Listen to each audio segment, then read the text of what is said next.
How's it going? How's everybody doing? I am Godless Sewing. Welcome to the Godless Sewing channel. I hope everyone's doing well. I'm doing my usual laps around the house. Liz, how are you? How are you? Hello, hello. How is it in good old frigid Northern Oregon this evening? Awesome, awesome. I was lining my cape. Hey, how's it going? It's going. I'm a glutton for punishment, and why is my camera? We'll make you big since it's early. I'm Right. on nothing but technical difficulties. Seriously, I'm like, that's not the camera I want. Attention to me. No, not stop camera.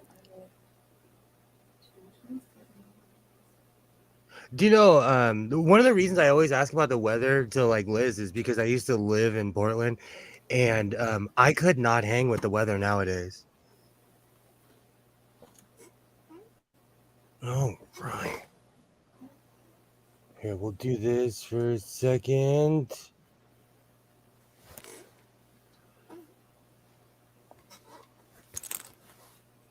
Why don't you pay attention to my sleeve?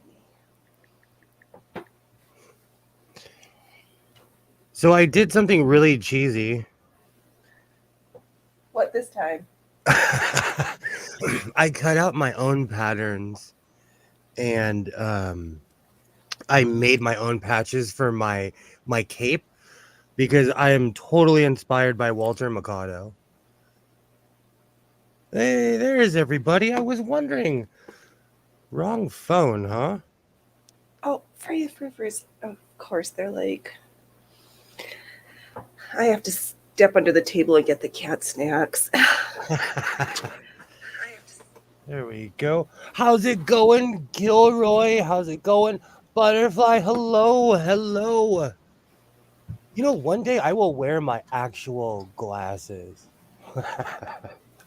I'm supposed to wear glasses, but it's vanity, and if I had put them on 20 years ago, I probably wouldn't need them today. Hello, hello. You know what? You're right. It could be way worse. Yay. Hello, butterfly on my wall. So I did this extra cheesy thing where let me grab my cape. Oh.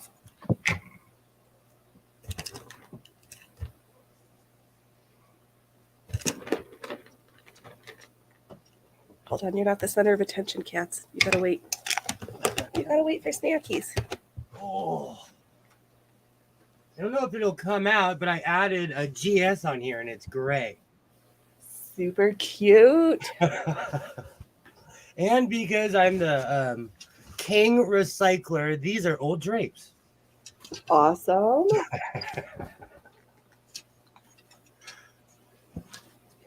I constantly talk about my grandma's linen closet. My grandmother, like, she was that one family member that had the big house, you know? Yeah. And so her linen closet was like the size of my, like, from my bedroom all the way to my hallway. It was that long. Oh my goodness. Thank you. Thank you. Oh, look, your tail's not. It snowed here for once and it's actually sticking to the ground. I'm so happy. I love the cold and the snow. Nope, snow's a dirty 4-letter word, but I'm glad you're happy. So being from somewhere where it doesn't snow all the time, I loved it at first, but like 2 or 3 weeks into it, it's torturous. Yeah. But I'm a warm weather kind of guy, you know? Like I'm a desert dweller. Yeah. Yeah, no, I grew up in New York State. Snow is evil. You know, I'm a hermit, but I don't like being locked in the house. I want the option to be able to leave. You know? Oh, guys are making a mess here. Oh man, that cape is just so huge. The problem about I love making these giant pieces, but transporting them is something else, you know. Yeah, that's why I don't understand all this customers who make like the 1800s giant bustle skirts with paraphernalia. I'm like, yeah, no. That's why I haven't tackled the Victorian era coats yet. For that very reason, because I can do it, but it's gonna take like 15, 20 yards of fabric. It's always something crazy. Right, it's expensive and but I figured everybody was asking about the corset hoodie, and since I'm like everything but the hood. Awesome. And I think this is going to be the hood piece. Let's see here. Where's the something like that? Oh, that's awesome. We'll figure it out. It's a crazy piece of a schmata, but such as what was in my scrap closet. I do that with a ton of pieces where I'll make something. I'll like reincorporate something. That's why I keep all my scraps. Yeah, I know. I just made the closet core poof. It's a free pattern that you, and it's, I don't know, 3 feet across and 18 inches deep to stuff all your scraps into. Thank you. Yay. I apologize for my camera being out of focus right now. We're crushing it today. I haven't said this in a while, but it wouldn't be YouTube if it wasn't for technical difficulties. Right. Back in the Go ahead. Oh, I was going to say, do you like StreamYard? Because I've been using Wave.video, which is just different.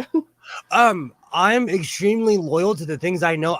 The only reason I use StreamYard is because it's the easiest for me to use. Yeah. Like if I was to learn another operating system, I would gladly use it. Yeah, Oh, go ahead. No, go ahead. No, I was just going to say the YouTube option at first was confusing to me, but that was 3 years ago. So I kind of understand it more now. Yeah, I just hear everybody like complaining about all the software. So I'm like, let's go with the tiny new kid on the block because I'm a glutton for punishment. StreamYards hasn't glitched enough for me to ditch it. There's been a ton of advice I have received since I've started streaming, and a lot of it was good, and some of it, like, I won't say the site because I still use it, but I got hacked, and they got me for like $900 before I noticed. Oh no! Yeah, it's a total like I shouldn't have given my credit card away like internet story. Yeah. I just hear all the big streamers complaining about things that they wish it did and it doesn't. But I don't know, since being a nobody, it doesn't affect me yet. To their credit, they try, but like I'm trying to, how can I say this nicely? Like I'm a creature of habit and I do not like change. So you'll get used to something and then StreamYards will change it and you're like, I hate you, StreamYards. What are you doing to my life? But really, they literally just change the color, or it's like one or two things, you know. Right, something you could probably change on your back end and it would be fine.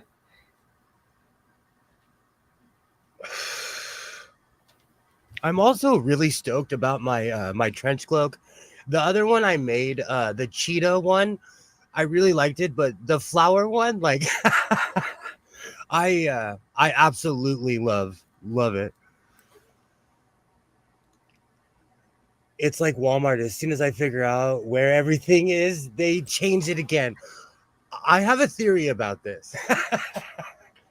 As a just self-loathing consumer, they do that on purpose for people who come in all the time, like myself. Like I could write the floor plan of the Walmart by my house.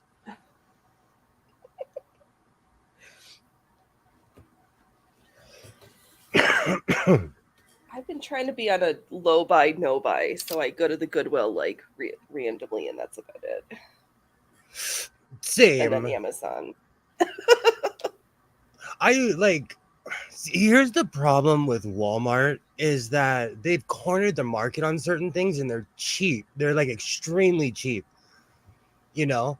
So it goes back to what I was saying about like there's certain sewing machines I won't buy because they support slave labor, but like Walmart is the same way. So as long as you don't buy their clothes, Yeah. Well, or a it's lot like of their, buy any clothes. It's all slave labor. You got to make shit. so sad. It's so sad, but true.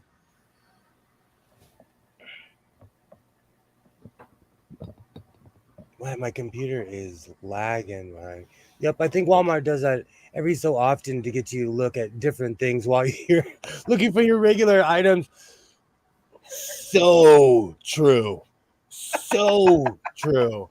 That is like I always say this about Walmart. Every time I'm at the counter, I'm like, I walked in here for windshield wipers and I'm spending like $120 now. They get you. So that whoever does the floor planning for that is a genius. I agree. Right. I recently kind of went Karen at my local Walmart and had to go to another one. Have you ever done a no spend month? It's pretty fun and revealing. Ooh. I've never heard of that. Let's see here. Not formally, but since last year I've been trying to like use up what I have because I don't have the hugest stash, but I've got enough stuff. Oh, this camera's gonna Artie, good to see you. I love you. You're a good guy. I'll unblock you on Twitter.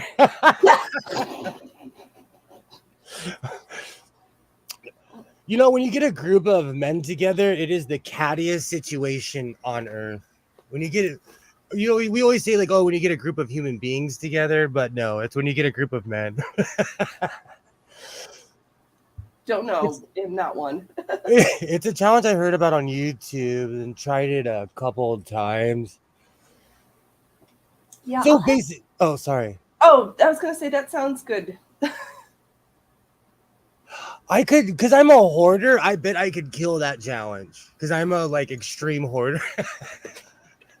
Well, then maybe you should try the whole 30 where you have to use up 30 yards or meters of fabric before you can buy new stuff.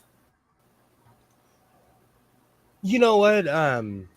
I've really been getting on myself lately because I've been buying a lot of fabric and like I have a ton of fabric already, you know? So I've been challenging to make like the stuff that I've already bought because obviously I liked the patterns because I bought them in the first place. Right. You know, I'm sure I'm not the only person here, but purchasing fabric is an addiction. It's the process of like I get my coffee, I get in the truck, I go down to my local fabric store. It's like a whole ritual.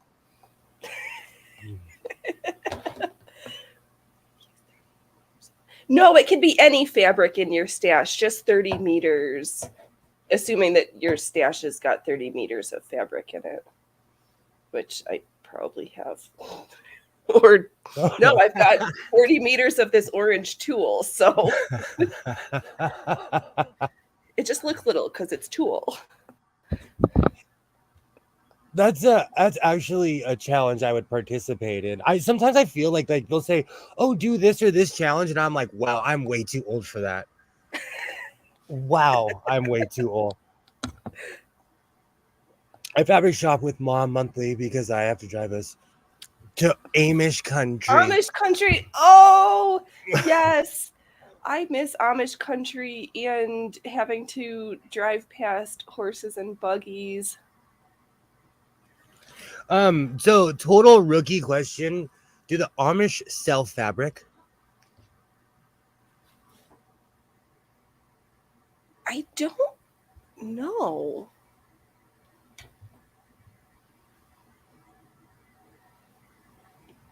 That is a great question. Because and I'll tell you why, because I've purchased one of their heaters. Yeah. And it's one of the greatest things that I've ever purchased. Like They used to advertise it on television, and I said, "Oh, why not?" I bought an Amish heater. No, it's real. Those things are real. Their products are amazing. I don't know, everything's probably like woven and hand spun, but they may actually splurge and go to like Joann's for their fabrics in like those drab navy blues and taupe colors. It's not Yeah, very because colorful. it's a harsh process to make navy blue. Yeah, that indigo is hard to grow. It was a company that they would build the casing and they would put heaters inside of them. And so it was just I have an Amish cabinet. It's well built. It was a company who was on TV, and they would literally have Amish people. I'm sure they were like, "Here, we'll pay you this amount. Just build us a bunch of cabinets." And they made millions off of the Amish. Yeah. I live in Amish country. They'll sell almost anything if they think they can make money doing it. Some of them are selling wheat now. Hey, they have the property and the soil Right? and the know-how. Yep. Same thing happened in Tennessee. If the English will buy, they. So I have a question. Did anyone ever watch that awful show called Amish Mafia? It was a wannabe reality TV show. It was so bad I watched it. This sounds like a TLC special. It probably was on that channel. It was right on there with hillbilly hand fishing, where noodling, where you stick your Oh, arm down a okay. hole, and a catfish, because catfish are dumb and they'll eat anything, and they literally go around your arm and you pull out like a giant catfish. Oh God. They No had a thanks. whole show about that. They had because I'm a hermit, like I sit at home and like look for these crazy things on cable. Hutterites buy and provide fabric for their community. That's good to know.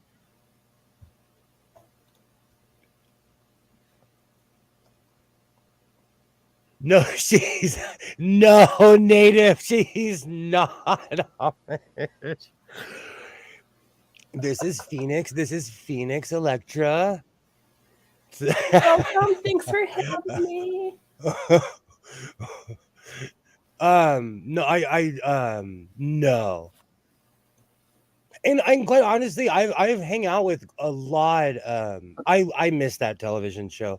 I know quite a few religious people, and I forget that they're because we just don't talk about religion. Hmm. But I will say, in my Roman Catholic family, whenever I see a cousin or something, the first thing they ask me is, "You don't go to church?" Like they're shocked because we were, like it's funny, we were forced to go to church our whole lives. It's weird to me that certain family members still go. Like indoctrination works, and they still go to the It does. same church. And some people just like the ritual and the community of it. I still hang out with a lot of Catholic people that I've grown up with, known my entire life. We still hang out. Hmm. I loved Amish Mafia. I you know Even though it was really made up, I like watching how other people live. I know what's going on around here. I love seeing how other people live, even if it's a crazy reality show. Amish Mafia, though, it wasn't based on reality. It was literally like Amish guys for like acting like they're the mafia. Which, if you go to any like inner city, you go to any country, you have a hierarchy of people. Any neighborhood, like if you live in the UK, there's the guy. If you live in LA, you stay away from certain blocks and neighborhoods.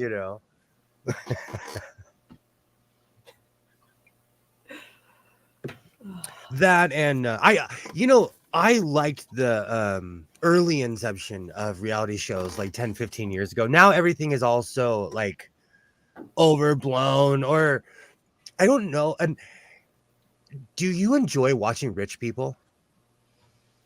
Like, could you watch The Housewives or I don't. I've been mostly watching Emily D. Baker break down all the legal trouble that the housewives have been having is more amusing. But yeah, no, I'm not. I don't know. I'm not inspired by gluttonous overshowing of wealth and. I agree. It's kind of a turnoff. So a lot of these shows I see when they're like, "Oh, this show about big people being on a yacht," I'm like, you could take that same yacht, sell it, and feed thousands of people for the same amount. You know, I'm not Yeah, anti. I don't know. I struggle back and forth because I've lived with nothing. So I know that you don't need all those things to make make yourself like to feel better about yourself, you know. But I wouldn't right. But mind it might be being nice to flex. well, I would take the money. I would just live like Grady Sanford. Yeah. Like I would be in my house surrounded by all my hoarding. Now that's a show to keep you on the straight and narrow, hoarders. I you know what's funny, Kilroy? They were driving cars and like it was bad. It was bad. If you're bored, look it up. Oh my gosh. Well, do they have an extra, like when they're shooting? Because they've got a lot of them have they've got 6 digits because of all the inbreeding. A lot of them, like, does that give you faster draw speed if you can just rotate through your fingers? Oh, so you know I'm laughing because it's true. I know, I've seen it. I've been to the bus station and seen like the family, and they're like, they all look the same and they need special gloves. Oh wow. I have family members that live in Savannah, Georgia, and the first time I went there, it was culture shock. Being from the West Coast, like going to the South was utter and complete culture shock. Because, you know, I've been to Texas and people talk a lot of trash about Texas, but they're pretty much like everywhere else with guns and large amounts of food. Okay. Yeah. But when you go anywhere like east of like Houston, when you creep into like Louisiana, that's the South. You are in the South. It's a whole different world. And I'm trying to be nice. Because when I visited the South, like I met a lot of really nice people. And that's one thing. And I'm saying this to be controversial. People were nicer in the South than they are in Canada. I challenge you. Or they're more like, hey, how are you doing? Hi. Like they're more up in your business. True. Or did you just miss the what's the colloquialism? Oh, the bless your hearts as compliments instead of backhanded insults. You know, I didn't get the bless your hearts, but I went with an ex-girlfriend of mine who's from Maine, and she's blonde hair, blue-eyed. We got a lot of looks. You know, we came from the West Coast, and the more east we would go, the more like people would stop when we walked into a restaurant. And we're like, we're starving. We've been driving for 8 hours. We're starving. And we saw a sign on the highway, you know. I grew up in poverty, so it's fascinating to me to watch the rich life on TV, laugh out loud. But in real life, I can't stand it when people in my life brag about having tons of money. I agree too.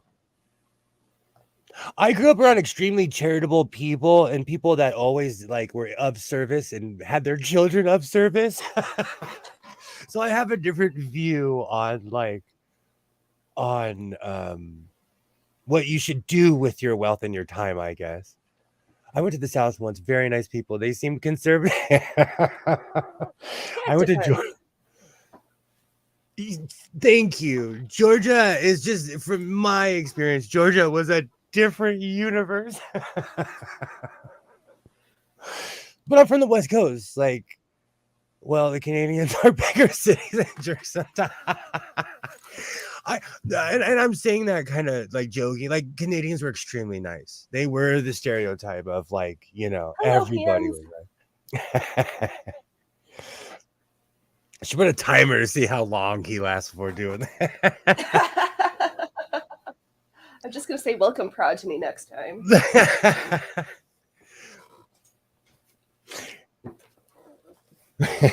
I gotta tell him the hand is popular. I Right. put He him needs his own hand station. I put him in my last video because he usually goes with his moms on the weekends, but he was here last weekend and like you know when you have an audio sensory issue, a banjo will drive you crazy. And so I try to play my banjo when my son's not around because banjos scream. Yeah. They they are not like I can sit here and quietly pick and grin on my guitar. I have an acoustic. I could, be quiet on that, But that's why there's that scene where I'm sitting here. I was playing my banjo and I'm like, I wonder how long he's gonna come out here. How long is Within it gonna 30 take? Oh yeah, he walked out within 30 seconds. And Dad, I stop get it. it. You know what though? I used to go to hockey games. He saved me a ton of money of going around because I quit drinking alcohol a long time ago. So when you go to events and you see people sloshed and wasted, you're like, you're sucking the fun out because you're so hammered. Like Right. you can't hang. See, like if you can handle it, I'm not going to say anything to you. I'm a grown man. I will mind my business, But if you're so sloppy, but he couldn't handle like every time the Kings score, there's a goal horn or they play certain songs, over and Yeah. over. So he saved me thousands of dollars for not buying season tickets.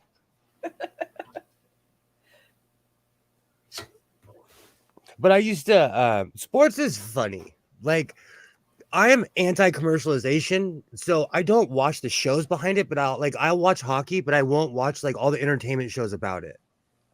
Because I just want to see the game. I don't care about everyone's like opinion,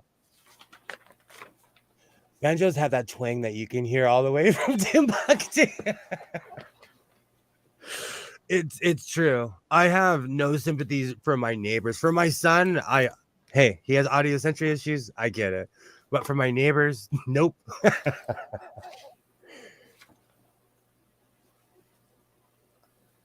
I'm a bit rusty. I like playing an instrument is something that you have to keep up on. And I've been playing a banjo like pretty much my whole life, and I still need practice.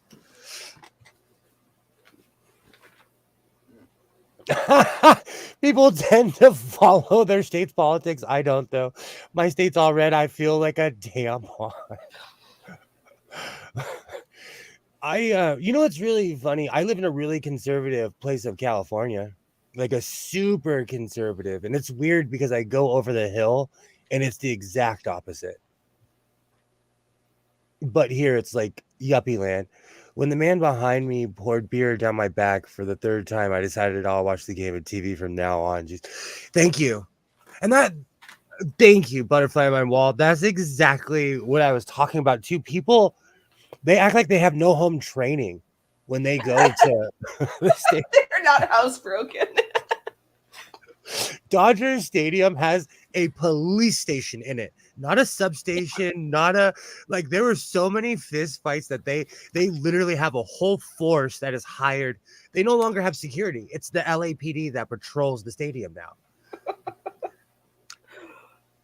And it's known, like it's so sad though, because it's known that if you're not wearing Dodger colors, like don't go unless you have a bunch of big biker friends with you, No thanks.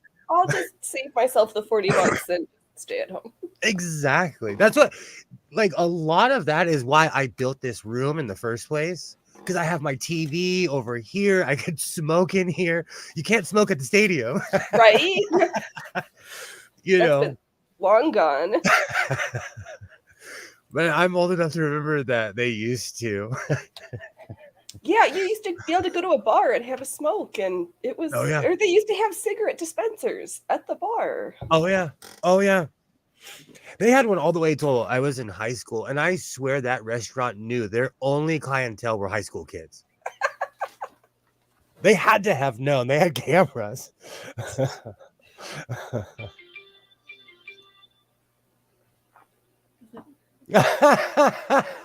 Pennsylvania, my former neighbor to the south. Okay, so in that same trip I took across country, I walked into a restaurant in Pennsylvania and they had a KKK suit encased in glass. It was their museum piece. Well, you can't get them anymore, or you can't get vintage ones anymore. PA was no joke. Oh, between the LA Unified School District and my phone, I do not know how to spell, so no judgment here at all, Liz. In my town, native, there's a guy who drives around. He still has it on his truck, to his credit, but he has a truck that says "Trumpin' ain't easy," and it's a big 25-foot truck. It's raised. You can't miss it. Yeah, it's crazy. It's crazy. See, here's my thing. Like, I grew up in a house where my mom was a Democrat, my dad was a Republican, and they got along for 40 something years. I think people take it to an extreme nowadays. We wear our labels to the point where, like, they're like, "Oh, you're this or that. I can't talk to you." There's only one person that I've excommunicated because of politics. They were just obnoxious. Yeah, and I think most of the time we're somewhere like most folks are probably to the right or to the left of the center. The extremes are not really, we're usually in the middle of the bell curve. True. Vice actually did a special about this county in north central PA called Potter County, one of the most racist counties in the country. To their credit, they were polite. They served us our food, and I could see in the kitchen, so they didn't do anything mean to our food or anything. And we sat there. I love greasy spoon. The older I get, I can't eat it, but I love like old hamburger or pancake places, like like standard greasy spoon American food. I miss a good Greek diner and bagels. I live in a town with like 5 synagogues and there's not a single Jewish bakery. I'm like, what is wrong? I am addicted to bagels. On the way to my job, there's a Noah's Bagel, and sometimes I work third shift. I'm there at 5 a.m. They're opening their doors. I'm like, I need some fresh bagel. Fresh bagels are the greatest thing. Yes. Cream cheese and lox, please. I eat the same. Absolutely. I eat the same. I probably have lox in my fridge right now. I have this weird New Year's tradition of buying bagels. Mm-hmm.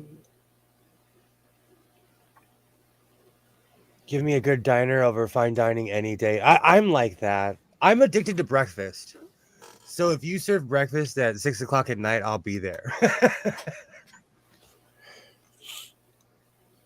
No offense, but wow, slumming ain't easy. Try being it in poverty. Liz, I was a hobo for like 10 years. Conservatives here, and I'm always up for conversation. No hate conversation. I agree. I absolutely agree. And see, that's the problem. Like, what's it called? I think we get so caught up in the labels nowadays that people, I don't know. It's just, maybe I'm wrong, but it's just something that's happened in the past 10, 15 years where people hate each other because of what side they're on, Yeah. Maybe I'm wrong. No, I think it's true. And I think the media feeds into it. You're like, oh, I'm a Fox person. I'm a ABC, NBC. And I'm like, no, give me the old fashioned RT or I don't know. Foreign media is better. I'm addicted to the BBC, and like I watch Sky News, which is the conservative version in the UK. They just tell you the facts. Yep. They're like, here, this and this and this. I don't like being told what to think. Right. So if tell me what I need to know, and then I'll decipher the information for myself. Yeah, I think that's a lot of what things have come to. You're like, here, let me spoon feed you what we think you need to be believing this week because you're not smart enough. I'm like, I have And fist for you. I hate to say this, and I might get hosed for saying this. Fox News, for some weird reason, really cares about marine wildlife. So they have a lot of really cool specials on Fox News. I don't know why, but they really care about marine life. I try When to label. everybody's Oh, sorry. go Go ahead. ahead. I try to ignore labels anymore. We have more in common than labels. See, I agree. I agree with that. Like we have way more in common than we think. That's my big thing. Like the second someone starts telling you what you think, you're in the wrong room. Yep. Because like I don't know what's in someone. I'm stealing this from an old rap song, but you never know the troubles people don't speak of. I don't Right. know what brought you here. I don't know how you got here. You never know. No. I mean, to insult somebody's intelligence to be like, oh, you need to, we're not like stormship troopers who are like, you must obey, or like no, I've got an expensive brain. I have thoughts and opinions. It's okay. Absolutely, and it's okay to not have the same opinion as everybody else. No, I don't want to. I would be upset if everybody did. I'd like, please leave me alone. I because I was raised by a Navy man, I can barely get in my own head. I don't know how people think they can get. Yeah, exactly. Yep. I have a saying like if and it's because I was raised by an old sea dog, but if you have a job and everyone likes you, you're doing something wrong. Yes. Like if you're in charge and everyone likes you, you're doing something wrong. And it's an old Navy saying, but like it's kind of true. It is true. I was looking at my like rumbles and they still have the thumbs up and thumbs down in the count, and I was like, oh, somebody actually took the time to give me a thumbs down. I feel honored. I think I'm emotionally ready for the thumbs down. Yeah, I'm sure I'm stable enough in myself. I'm not a teenage child. Okay, I I can handle want this. that is one thing I'm extremely intrigued about. I want YouTube to bring the thumbs down back. Yeah. I want YouTube to bring the thumbs down back because like I'm on Twitter and people are so harsh on Twitter. And because I'm not doing anything controversial, most people just look at my stuff and move on. But every once in a while, someone will say something extremely snarky to me and I'm like, wow, I'm going to leave this up here.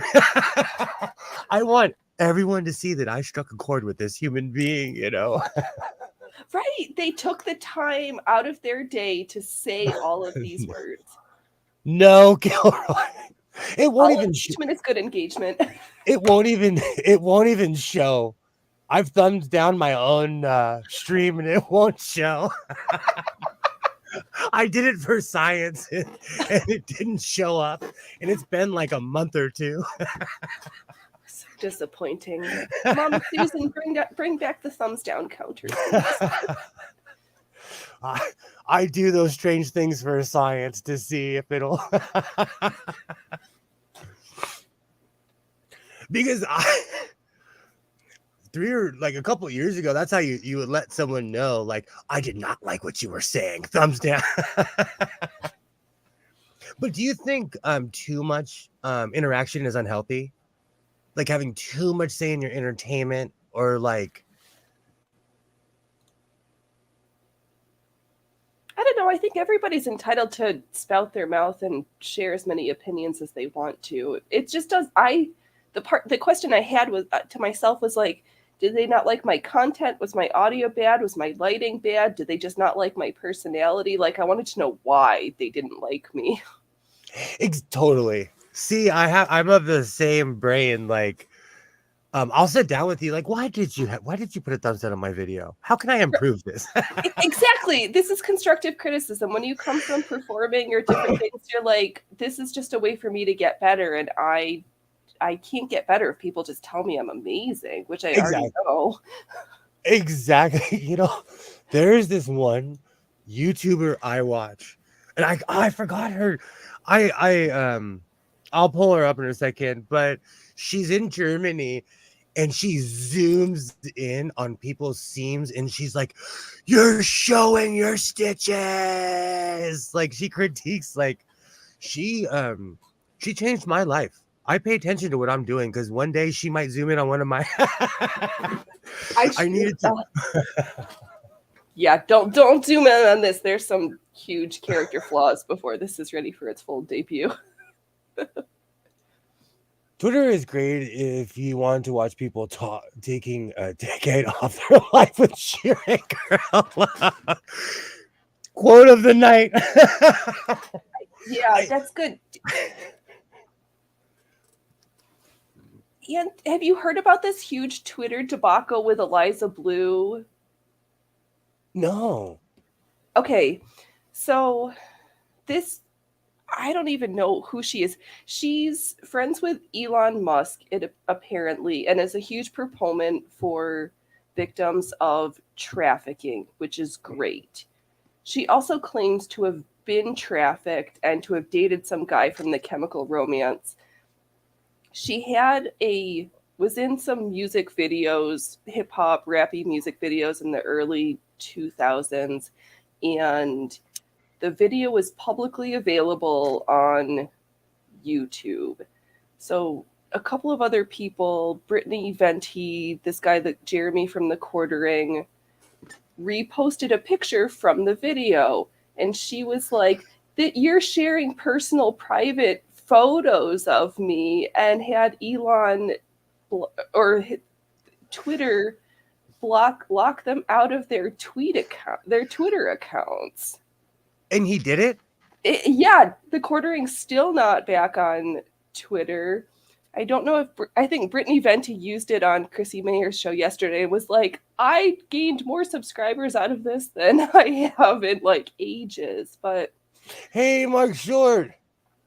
Hey. That's crazy. That is absolutely crazy. Yeah, it's going down. The Quarterings had a couple of videos about it. Chrissy Mayer talked about it on Simpcast last night. It's a hot mess. That's one of the reasons I really don't post on Twitter that much, is because Elon, Twitter has just gone downhill. As someone who used to use it every day, it just has completely taken a nosedive. Hey, Mark. And I agree with you, Kilroy. It's people that hate their lives and want to bring you down with them. It's literally crabs in a barrel. That's that mentality. Hey, Commander. How's it going? Currently in the same place in Connecticut, dropping off a load to BJ's. I'm going to assume that's the warehouse store and not other places where my brain could go, or the bar that I met my human at. There's there's BJ's on the East Coast. I'm so intrigued now. Yeah, because that was like the original superstore when I was a wee human. All we had was BJ's. Oh, that's funny. I had an ex-girlfriend that worked at a BJ's. It was a brewery restaurant at our local mall, and like I had never seen so much drama than the new gen. The 21, the 25 to 21s, when they first discover booze, it's like this, wow, Yeah. And they don't know how to act. No. But does anybody at that age? No, but when I turned 21, I quit drinking because I was such a loady as a kid, and I changed my life. So some people Fair. Yeah, I didn't do anything reckless until I left the house and went to college. Yeah. And I'll tell you, it wasn't fun anymore when the danger was gone. Right. Oh, congratulations about getting a new video out. Good work. Yay! I hate editing, which is why I just live stream because I'm lazy. I'm waiting to win the lottery so I could pay someone to edit my videos. Yes, out here, BJ's is a restaurant. It's a brewery, and they serve really awesome beer food. Yeah, beer food, bar food. Oh, yeah, fair. So, but I don't know. I'm really picky about my chicken wings because when you grow up in certain parts of New York, there's chicken wings, and then there's these buffalo wings, and if they say buffalo wings, they're not chicken wings. They put a Buffalo Wild Wings by my house, but I'm not intrigued. I'm the kind of person that'll go to the store and make my own. Yeah, the air fryer is the best. I talk about this all the time. I quit drinking like 11, 12 years ago. I really liked going to bars and eating. But when I quit drinking, I realized it was the alcohol that made a lot of this food taste good in the first place. Right. So like Applebee's didn't taste that good anymore, or like or TGI Fridays, or like No. It's like, wait a minute, this food is terrible. Yeah, it is. Yeah. Yeah, I'd kill her. Oh, so go ahead. Oh no. I'm just saying I'm unhealthy. I still fry food. Like I'm old school. I still use Crisco. Do not follow me for health or life recipes. Right. Yeah. No health, medical, financial, legal, election fornification. Yeah.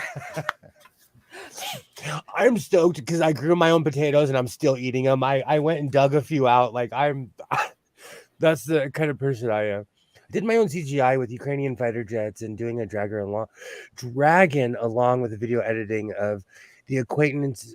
What is it? The acquaintance Air Force at work? The dragon-born music in the background. I don't know what half of those words mean, but that sounds very I need to get my glasses. Where are they?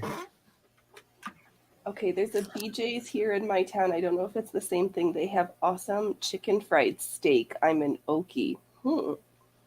I have a feeling we're all talking about the same thing, because in America, isn't it called like social engineering? Where no matter what town you go to, they all kind of look the same. Like they have the same restaurants, the same Starbucks, the same, because like I went to Washington, D.C., and there's no difference between L.A. and D.C. Like you turn a corner and you're like, wait a minute, this is the same place.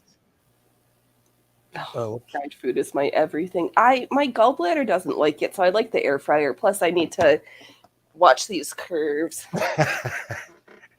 It is my bane, butterfly. I fry everything, and the funny thing is, Isaiah asked me. He's like, "Can I get an air fryer?" I was like, "Yes." I feel a little betrayed. I don't know if anyone ever watched King of the Hill. It's kind of like when Bobby Hill started using charcoal. I wanted to cry. Well, yeah, like in New York, if they're going to try to ban the gas stoves, and then the governor was like, "Oh, here am I flooding my 6-burner gas stove." I agree with you, especially when it comes to like fabric or like automotive things. It's good to like have people who are actually from there. But I grew up in old school America where everything was mom and pop shops, so I miss that. That's one of the reasons I miss Portland, is because Portland doesn't allow giant businesses to come and take over, at least in downtown. Yeah. When I quit drinking. Oh, sorry. I was going to say we have lots of small. We had, during one of the fires, Burger King burned down. We have an Arby's and 3 Starbucks, but that's the extent of the chain restaurants. When I quit drinking, I also mostly quit pop. I need to. That is like the unhealthiest thing in my life right now. Is I drink a soda or 2 a day. Just Oh, switch the diet. No calories, no problem. is that what the problem is? Is the calories? In my world, I've used to be like anti everything based on my indoctrination. I'm like, nope, I just want to look nice and not have diabetes. So no calories, no problems. So true. Thinking about getting an air fryer, it sounds convenient. It is. That is one thing. It is. But I'm a purist in a lot of ways. I I would either. suggest, Oh no, go ahead. Go ahead, I was going please. to say, I suggest the Ninja Foodie. That's the pressure cooker with the air fryer attachment. It's like an Instapot, but better. It takes up a lot of real estate on the counter, but yeah, I love it. I eat like a teenager. I eat a shitload of butter and Crisco. I cook. I made this evening. I made tater tots with Crisco. And Isaiah was like, "Bro, you were eating those alone." Yep. No, he's sounds like a man after my own heart. I like the 0 calorie or 7 calorie per second butter spray. I've switched to. I try not to eat butter. I'm a weirdo. No, don't There's be sorry nothing. for typos. Absolutely. Like I said earlier, I between the school system and my phone, I can barely type, so don't worry about it. Burger King burned down. Maybe there is a God. Do you know one of the reasons I like? I raised my son not on fast food, but one of the reasons that I boycott fast food nowadays is because it costs just as much as a sit down restaurant Yeah. in California. I don't know about anywhere else, but if I was to take my son and my mom to Burger King, it would cost 35 to 45 bucks. Because if you get a number one or a two. So I go shopping with my mom and my son once a week. We go to a Greasy Spoon that has the best food. I mean, and we pay $10 less than that, you know. And the So food is actually real. I'd rather go to the Greasy Spoon than Portland is that's one thing I do miss about Portland. Some of the greatest patches I ever bought were by people who made them in the back. Like, oh yeah, you want a disturbed patch? Give me 5 minutes. I miss that. Butter. That's good. We're good. Do we need to go down the unbreaded trail? Please tell me you know about unbreaded. Oh, you're laughing, so you know unbreaded. Do you have you ever? Well, no, I don't. But I'm laughing about. Have you ever? There's a commercial of Meet the Butter Tins, and it's like it's a family who's putting butter on everything. That is literally my family. That is like. Yes, fast food used to be cheaper than a mom and pop restaurant. Now the mom and pops are the same or cheaper. Might as well go to the mom and pop. That's and the mom and pop's way better because they're using real ingredients, not like Cisco almost food.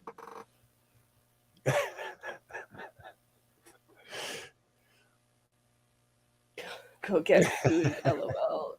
Smiley face. See, my phone is possessed. Your phone is hungry, Liz. That is one thing. When I started quote unquote doing my research, there's Cisco Foods is what like most restaurants and most chains around this country get. A lot of their food is like I'm allergic to tomatoes. Okay, if I eat a Cisco product that supposedly has tomatoes in it, I don't get sick because it's not tomatoes.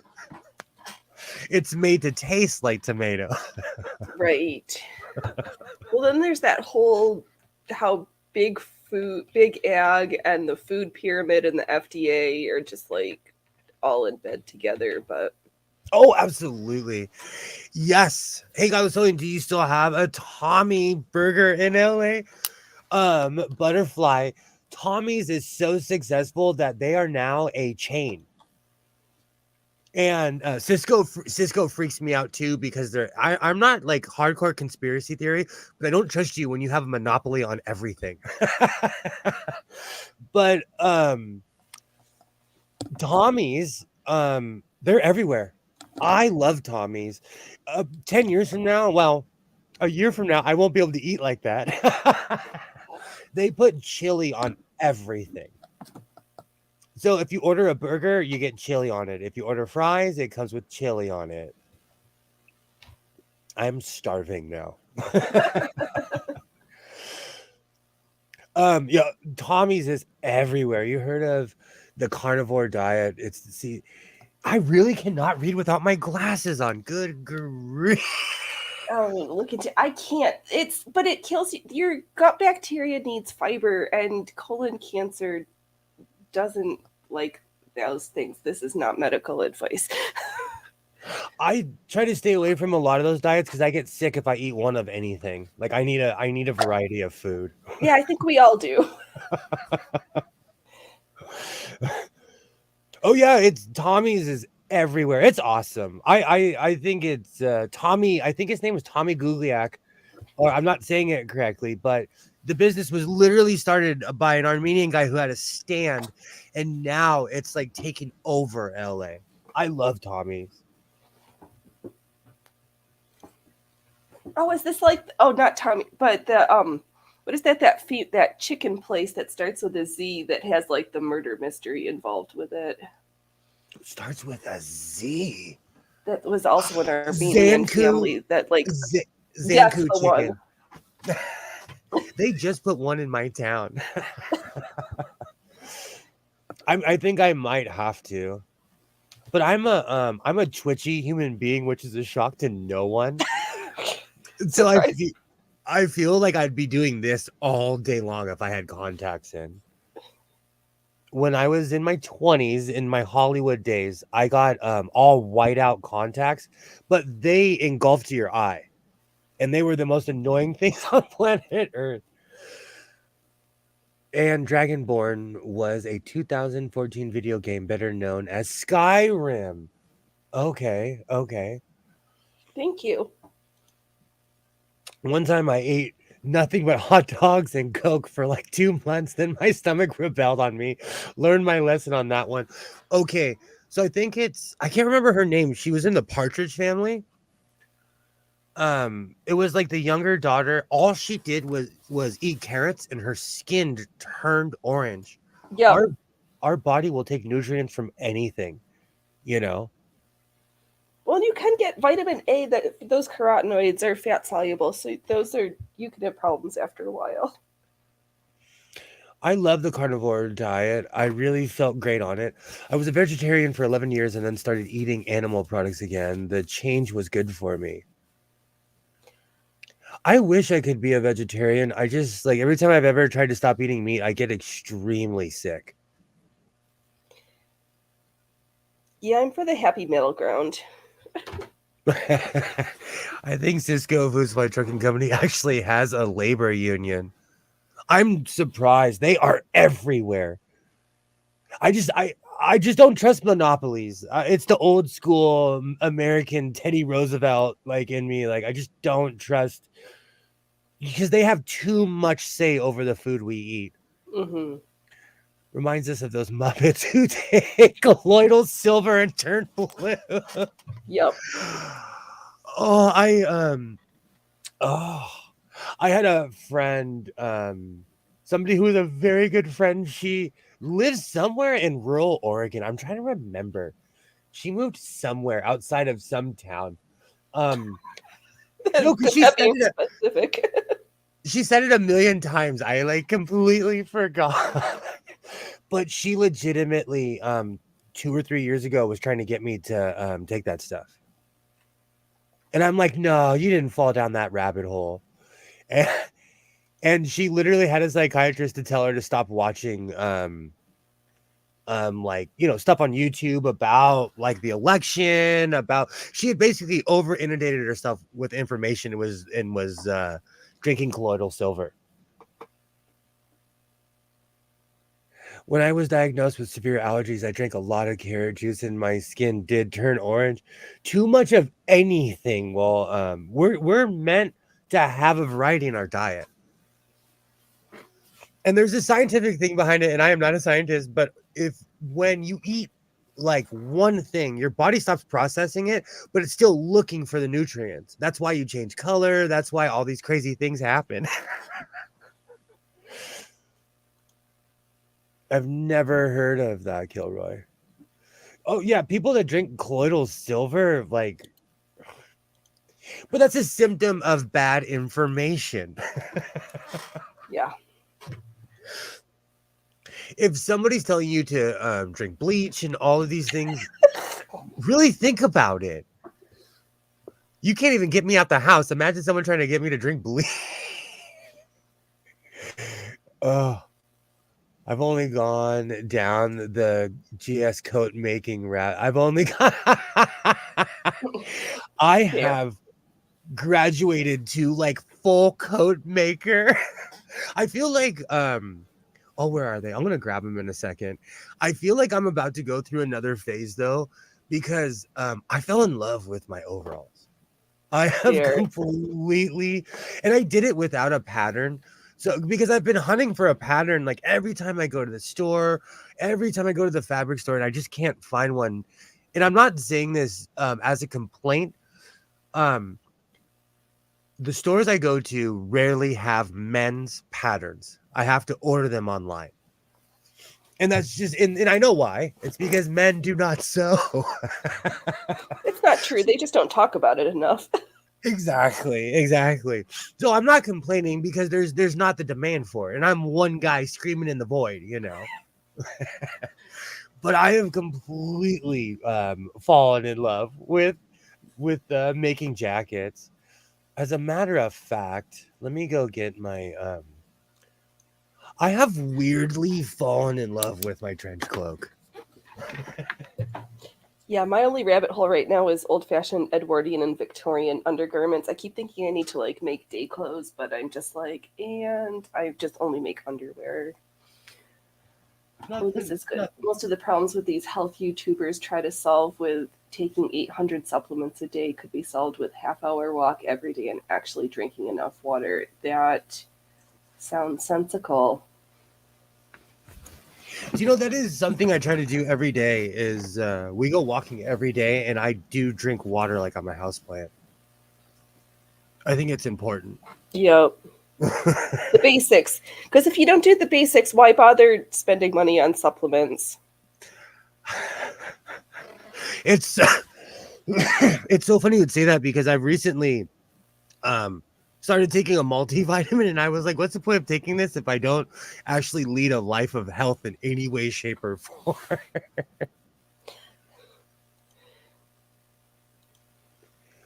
Most of the problems with these health YouTubers try to. Oh my gosh, I cannot see anything without my glasses. I just read that one. That's okay. Oh. Thanks, Kilroy. I was trying to keep up with your chat. Ooh. I do as well. That's why I was saying earlier, like I want to start making like Victorian era coats and stuff, but those are like taxing. Have you seen the Pinsent Taylor? Is it Pinsent Taylor? There's a couple of great gentlemen tailors who sew from that area. We might be talking about the same person because there's one gentleman I follow on YouTube, and I'm like, bro, you are so far out of my league. I'm just gonna sit in the stands and eat popcorn and enjoy the show. Like, holy cow! I love watching people like that because I take notes. You know. Yeah. I missed that. I know lots of people that make Edwardian and Victorian underclothes. I have the 1851 to 900 Singer knowledge for what machines they used. Oh, that's awesome. Oh my God. That's why I've got like my white rotary I think she's from the 1880s, 1890s. It makes sewing those clothes so much easier to have the right sewing machine. I never thought about that. I'm learning preset tailoring, yes. Regency period, yep. Princent or Pinsent, I can't remember, but there's the other one who does the 1920s. Oh, who's Scandinavian. I'm going to forget his name. Kilroy, I have a collection of weird military coats, and I love my military coats. Especially like anything that's like 1980s Yugoslavian, I'm there. I am there. I love those uniforms. And a Yugo, please. I have to look it up. I've been in this weird rabbit hole of watching BBC shows from the late 80s and the 90s, and I have fallen into the show called Desmond's. And so I am watching people from the West Indies. It's a good show. It's totally like not tactful. You know, like the jokes are awful by today's standards. They say like semi-racist things. Because you know, if you look at a show from the 70s and anytime they'll bring up something about someone's race or something, you're like, oh, here we go. Something horrible is about to be said right now. It was a different time. Yeah, totally. Let me see if I can. There we go. I love the length of this coat.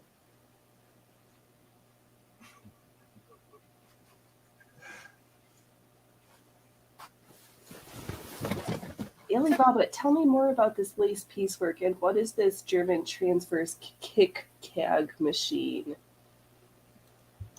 I'm going to have to Google this later. Lace piecework is great on some German transverse kig cag machines. I'm gonna have to Google that. Oh, they call them zigzag. Okay. Oh. Just keep reading. No sprachen Sie Deutsche. Laughing my ass off. The Yugo is my ideal of a small car, small motor, very simple, and 98% of the electronics are in the radio. I was traumatized by small cars. My father owned a Chevy Vega and thought it was a Porsche. And traumatized me as a child.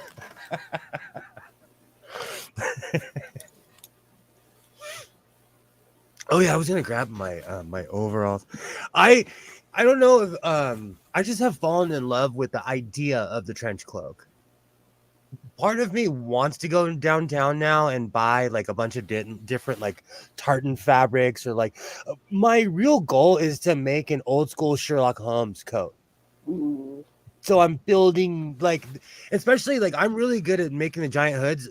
They would literally just take a giant flap, cut it down the middle, and flap it over the back. And if they needed to throw it over their head, they would, you know. I love those old trench coats. This is a sewing machine museum, and there is a sewing machine in Switzerland. You can look it up. They have 2 working ones. That's like, I wonder, there was this man in France called Thermamier, and he invented the first sewing machine. Well, they like anyone who's ever built a prototype was like, well, this kind of wouldn't have worked. But no one ever knew, because all the local tailors came together and they destroyed his shop. Because they thought sewing machines were gonna destroy, you know, the the art of being a tailor. Mm.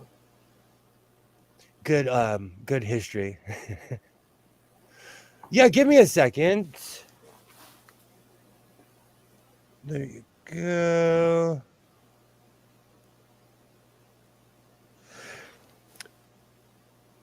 You should be able to put a link now. I made you a moderator, and Kilroy as well. I'm just lagging. Yeah, you wouldn't think my 6'2" to 3 ass would like small cars, but I'm actually more comfy in them than big SUVs and crap. Awesome. I can't speak to that because it subtract about like 12 inches. I is midget human.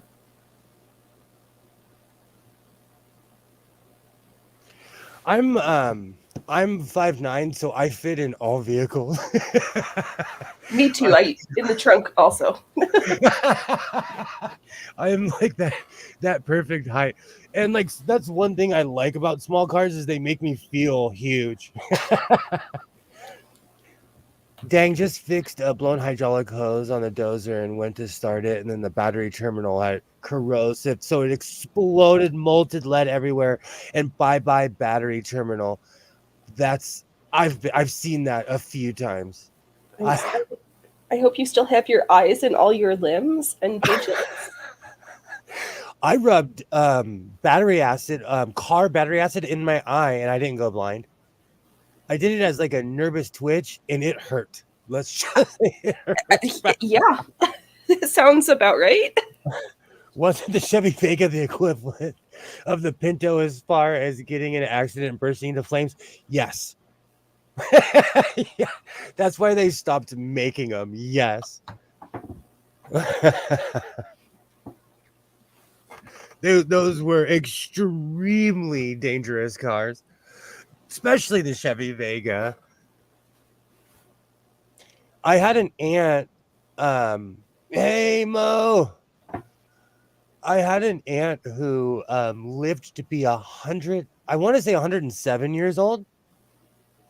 And when she passed away, she gave my father her Chevy Vega, and he tortured the family with that. He thought he was a race car driver. Oh, good. Battery acid is only 35%. It's at its strongest. That is good to know. I was wondering why I didn't rub my eye, rub the cornea off my eye. It hurt, but I lived to tell the story. Oh, that's awesome. Sweet, thank you. I watched a video on the Pinto yesterday. From the statistics, it was actually average in terms of safety. A VW Beetle was way more dangerous. I can totally see that. This is the museum. They have 2 zigzag machines from 1885. They show them in the video. Link, English link provided. Awesome. Awesome. I love sewing facts like that. That's like when I learned about thermomix, like, because we have the benefit of history. So sewing, in a lot of ways, sewing machines did kill the tailor. Because, like, I don't need to go to a tailor. I just make my own clothes,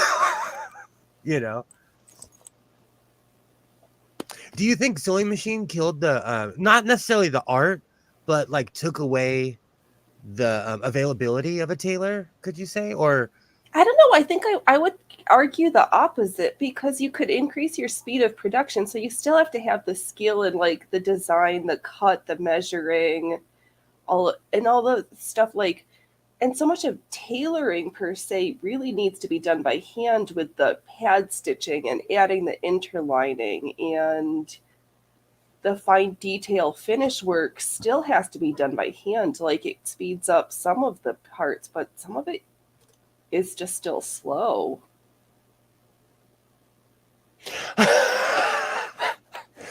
you okay. So to add to your Beetlejuice, sorry. So to add to your conspiracy theory, native atheist, someone that I grew up with, which was the quiet person out of all of my friends, he drove a 1969 Beetle, and he is away for the rest of his life for harming over 9 human beings. And and it's always the quiet one. We were always eccentric and outgoing. All of us, all my friends were just bright, loud people. Oh, that's awesome. I'm a Thermomix fan. There's a French museum that has a Thermomix replica. I probably watched the documentary where they were using that replica. It's probably in there. But native atheist, yes. So add one more on your people that that drive Beetles or serial killers. And all my friends were so shocked because we're all like soccer dads, and we're like, it really is the quiet one. Really is. He was a truck driver too. You've probably watched a true crime about him. Yeah, people are scary. A lot of the finishing tailor work is exactly. I was gonna say that as well. Like, that's why I always say I've been so lazy about making videos yet, still hanging around. Oh well, we miss you, Mo. I watch all your videos when you go live. We had an orange Pinto, drove that thing to death up and down Morocco Valley and the Yucca Pass. Heck yeah, those were the days. I think Off the Rock I'll have to rack clothing is what killed a lot of tailoring, not sewing machines. True. George Is it Carlin. somewhere in the middle too? Because there was like when we had like corsets used to be mass produced for a while, or certain things like shirts. I don't know. I think it's a little bit of I don't know. Do you think mass production? Well, yeah, it's the same thing. You're watching the quiet one, a noisy one will fucking kill you. It's true. It's so true. It's not the. We still say it's not the guy ranting and raving you got to be scared about. It's the one quietly in the corner. Yep, plotting. Yeah, exactly. It was actually kind of shocking because I'm from the valley. My friend was in. Everybody here were kind of transplants, and it was just shocking, because most of the people I know grew up to be truck drivers and realtors and real, you know. I have a Symington foot and corded corset works on a singer new family. Is this a high shank or a low shank? And I might need to start trolling eBay for this because that's a foot I don't have. Is a cording foot, and I really want one. What does it look like? Let's. I'm in Google. I was gonna say let's consult the book of Google. Do. What was that? It was a. Oh, that's so funny.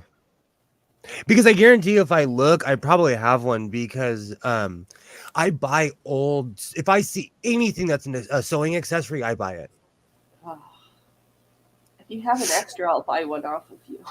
And my I have like all the original parts for my Singer 301A.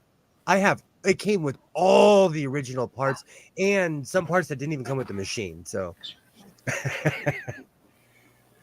low shank. Okay, that would work on my machine.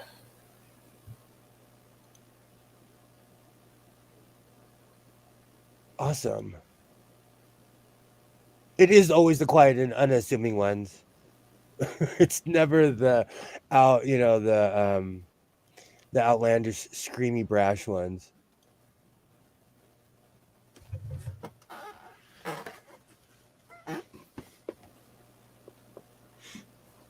I blocked a bunch of my drawers with sewing machines. And I'm kind of glad I did because I have an endless amount of antique sewing parts. I'm gonna have to Google later because all I keep finding is broken feet pictures. That is the one thing about Google is that you'll go looking for something. You're like, no, did I type this wrong? Why is half of this stuff coming up? I kick myself for not buying all accessory attachments. If I see them and they're for sale, I buy them wherever I can because you never know. You never know. And there's quite a few that I don't even know what they're called, but I use them on the regular. Like, I can literally reach in my Husqvarna. Let's see. What is this? It's got rollers on it. I see. Yeah. God, I'm bad at this. I know. We're not real YouTubers. There we go. But I use it. I use it for everything because like stuff just rolls right underneath. I'm gonna go with Alibaba, that leather work. That's what that made me think of. Whenever it's good on most material and like because I do giant projects, so I'll stand back and it just rolls right through and it doesn't skip a stitch either. Because that like I always say, like if it throws a stitch, I'll use it. Mm-hmm. It's a special walking roller foot. I randomly found it in one of the sewing machines. Probably one of the Kenmores, because for some reason when people get rid of their Kenmores, they make sure all the accessories are with it. Oh, that's good. Yeah, I went and bought one of the I have this beauty. Right, where's my camera? This is a metal box with the right for white. That's got all of the. Oh, that's awesome. And Oh, I've got a Tucker foot. This that's in the here. Let me reach over real quick and grab this other box. you're making me want to go. Where are those accessories? I like a geek, I pulled out all my Columbia House Star Trek old boxes, so they're in front of the toolbox. And then because my Tucker foot has got a crack in it, I got this rotary in a paper box. And who identified this sewing machine piece? Tell me, what am I? It like looks for it's over the feed dogs, but I don't know what to use it with. I'm stumped. All right. This made tin for white SMC. Nice rotary set. Thank you. Yeah, because can I find it right? There's the shank, there's the hole where the needle goes, and there's a tiny crack on my one of them. So I bought another set just to have nothing happen. But this Tucker foot is going to be the death of me. I want to make beautiful tucks, and we are fighting. This is an edge guide bed attaching. Really? You're making me want to pull up my attachment because there's a ton. I mean, it doesn't attach to my sleeping. I don't understand what those words mean. Like, I understand the words, but edge guide bed attaching. I'm going to have to figure that out, or I need help. I love puzzle boxes. I heart that thing. Yeah, I spent more on the attachments than I did on the sewing machine, but I wanted to leave it in better condition than I found it. And they don't make this machine anymore because White's gone out of business years ago. That reminds me. I have my sounds like something a well-hung drag queen does. That had to have been from my friend from Australia. Of course it was. That's why, Mark Short, I love you. Oh, you would love LA. You would love LA. Okay. Alibaba, you were my new friend at explaining to me what my machine does, because I have some issues with some of the like the attachment pieces. I feel like these pieces are newer than my machine, and they don't like slide nicely under into the slots like they're supposed to, but that could just be a me problem not getting things in the right holes.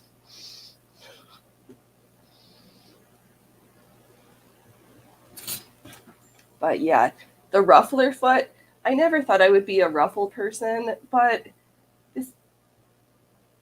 ruffles are just beautiful. I'm also a terrible YouTuber. Ruffler foot. And I have not gone on to the realm of making bias tape, and I hate pressing. So this beautiful tool, you cut 15, 16 strips, and you just feed it, and this attaches the bias tape with no pressing involved. I said yes, please, because I hate ironing if I don't have to. I know I'm a terrible sewist. Just because it looks so cool. Yeah, it does. Oh, sorry. Oh, no, by all means. I recently saw a video of like things they don't tell you about when you learn how to sew. And the ironing thing they said about it is true. You iron so much when you make clothes. It's not even funny. Like when I was younger, I went through this really pretentious phase where I would iron my clothes and like put creases in my clothes. In I, your I jeans. oh yeah, oh yeah. I thought I was so cool. I don't care that much anymore. So when I started like making my own clothes, I'm like, oh, I'm sewing. I mean, I'm ironing every day again.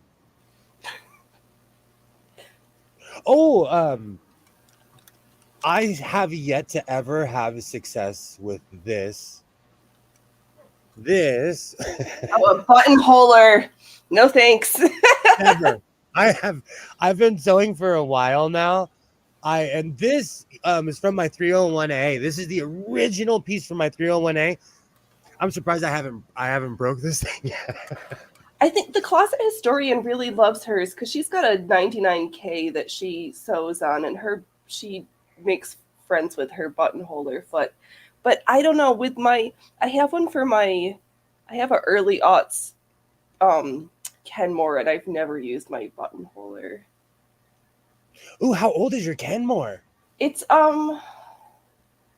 let's see here, when did I graduate? Probably from like 0405. Awesome. My very first to me sewing, brand new sewing machine. We fight sometimes. There's something off with the tension or the feed dogs or something, but I can you use a steamer or do you have a specialty? Oh, I'm sorry, specifically iron because of the pressure. Um, I use both. I have a steamer and an iron. Actually, I have this brand new fancy steamer I bought myself for Christmas and have not used it yet. And because of the color, it's collected a lot of dust. yeah, I have a steamer. I have an iron. I'm not fancy enough to warrant being a real YouTuber with a fancy gravity feed iron. I just have a original. Oh my god, Alibaba, you are like, can you be my new best friend? um, I oh, on my first live stream when I came back and I started streaming again, I griped about the price of irons. Like I guess I'm not a YouTuber enough, but like I went to my local Walmart and they're like irons are like $80, $90. I ended up waiting until mine was on sale. Right. I know. I like the gravity feed too, but it just takes up so much space, and I would need to get like an IV pole to hang the water tank off of because my ceilings are pretty low and I'm a shorty. I want that one where they literally put it down and then it stands up on its own. I would set my house. See, I can't have something like that though, because I would eventually set my house on fire. Don't they have? You've got the special like plate for it, so that you've got a place to set it. I was going through the houseware section at Walmart the other day, and I was like, "WTF? Irons cost this much, probably." Yeah, I'm telling you, like, I couldn't believe how much they cost, and I didn't know Hamilton Beach was fancy. I know. I thought they made like coffee makers. They're like a jack of all trades small appliance company. This thing was like $90, and I waited till it was on super sale. Yeah, Oh my god, when did irons get so darn expensive? They're supposed to be like $20. and it's this thing. I use it for everything, and let me see if I can pull the other one. Well, at least if you get hungry, you can make grilled cheese sandwiches with it. So true. And this, I got this off of Amazon. It's way cheaper. It's dusty, but this is a steamer I bought myself for Cute. Christmas. Oh, I'm stoked about this. yeah, see, I thought you meant like I've got with a water and a hose, like a steamer. That's totally made in Japan. You just put a bunch of water in it and it just shoots a ton of steam. I love weird machines. Yeah. Like I'm one of those people, like I'm gonna go to Japan one day and just wander around like a child, like, oh, look at that. Wow, look at that. You could get yourself a toothbrush sterilizer. Ooh. My electric toothbrush claims that it has one inside. But I think it's I don't just a know. big. This was a little thing that you like. It sat on the wall, and you put your dry toothbrush in, and it like does magic. Thank you, butterfly on my wall. You could stay at a cheap motel and steal their iron for 95. You know, I'm not pro stealing, but you're not lying. Yeah, yeah, I was shocked, but I needed a dependable iron because I was ironing one day and I dropped my iron and it cracked. I mean, like it cracked. I still have it, but I cracked the inside of it. Mm. So you're just saving it for parts now. Well, it still heats up and You it's just, purple. See, it's beautiful. right? I'm a hoarder. I can when the other cord breaks, I can just take the cord out of this one and swap it out. I'm just glad that it's stuck on high heat. So in a pinch, this still. It only has one setting, but it works. I'm weird like that. Because I'm a hoarder, my middle name is. Oh, I can fix that. I can fix that. Maybe I will a year or two from now, but I can fix that.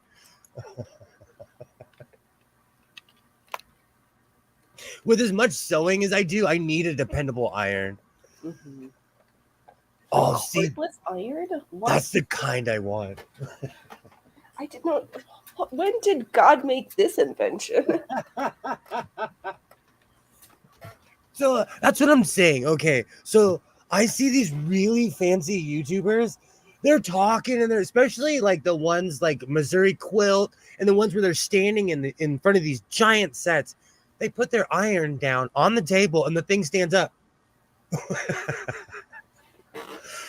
and they're all cordless. Now you got me saying fancy YouTuber. But it's totally true. I am like the Fred Sanford of sewing. I am like, oh, I found this denim on the street. Let's upcycle it. That's my style. Mine too. Why? The ones they put on cast iron stoves are cordless too low. Yeah, I would love me an old fashioned one, but I might hurt myself. I burnt my hair trying to straighten my hair in high school because I had never been around a hot comb. Oh, that's awesome. It recharges in 15 seconds. A friend of mine, his mom was like, oh, you want to straighten your hair? She hands me a hot comb and she's like, you know how to use this, right? And as a 14-year-old kid, I'm like, yeah. I went home. I put that thing on the stove until it was red. And then I literally burnt a Frankenstein streak through my fro. Learned a lesson that day. It's better to have naturally curly hair than to try to go straight. And that was the thing. My hair was curly, so I learned the harsh lesson that day. Gosh, oh, my overalls. I'm like, oh gosh, there was something else I made. The only reason I'm impressed is because of the front pocket. So I was gonna say too, Alibaba, this smell must have been horrible because burnt hair has got that unique smell of kind of gross. Oh, super gross. Oh, it reeked. It reeked. Alibaba furball, what kind of furballs do you have? Are cats, dogs? What's that weird one that I just oh, not kookaburra. Capybara. So I feel like left-handed people get ignored. So I made the pen left-handed because I rarely talk about it, but I'm ambidextrous, but I was left-handed, but back in the day they just corrected it and made everyone right-handed. Mm-hmm. But I am a left-handed person. So you can't see it because the design is so spot on. But the pocket is on the pen pocket's on the left-hand side. I love these stinking things. I know that fabric is super cute. Cat, but not mine, the neighbors. I like cats. I used to have one. Yeah, I'm not sure if you were here when my fur balls were around. I can hear. if we need some cat love, let me.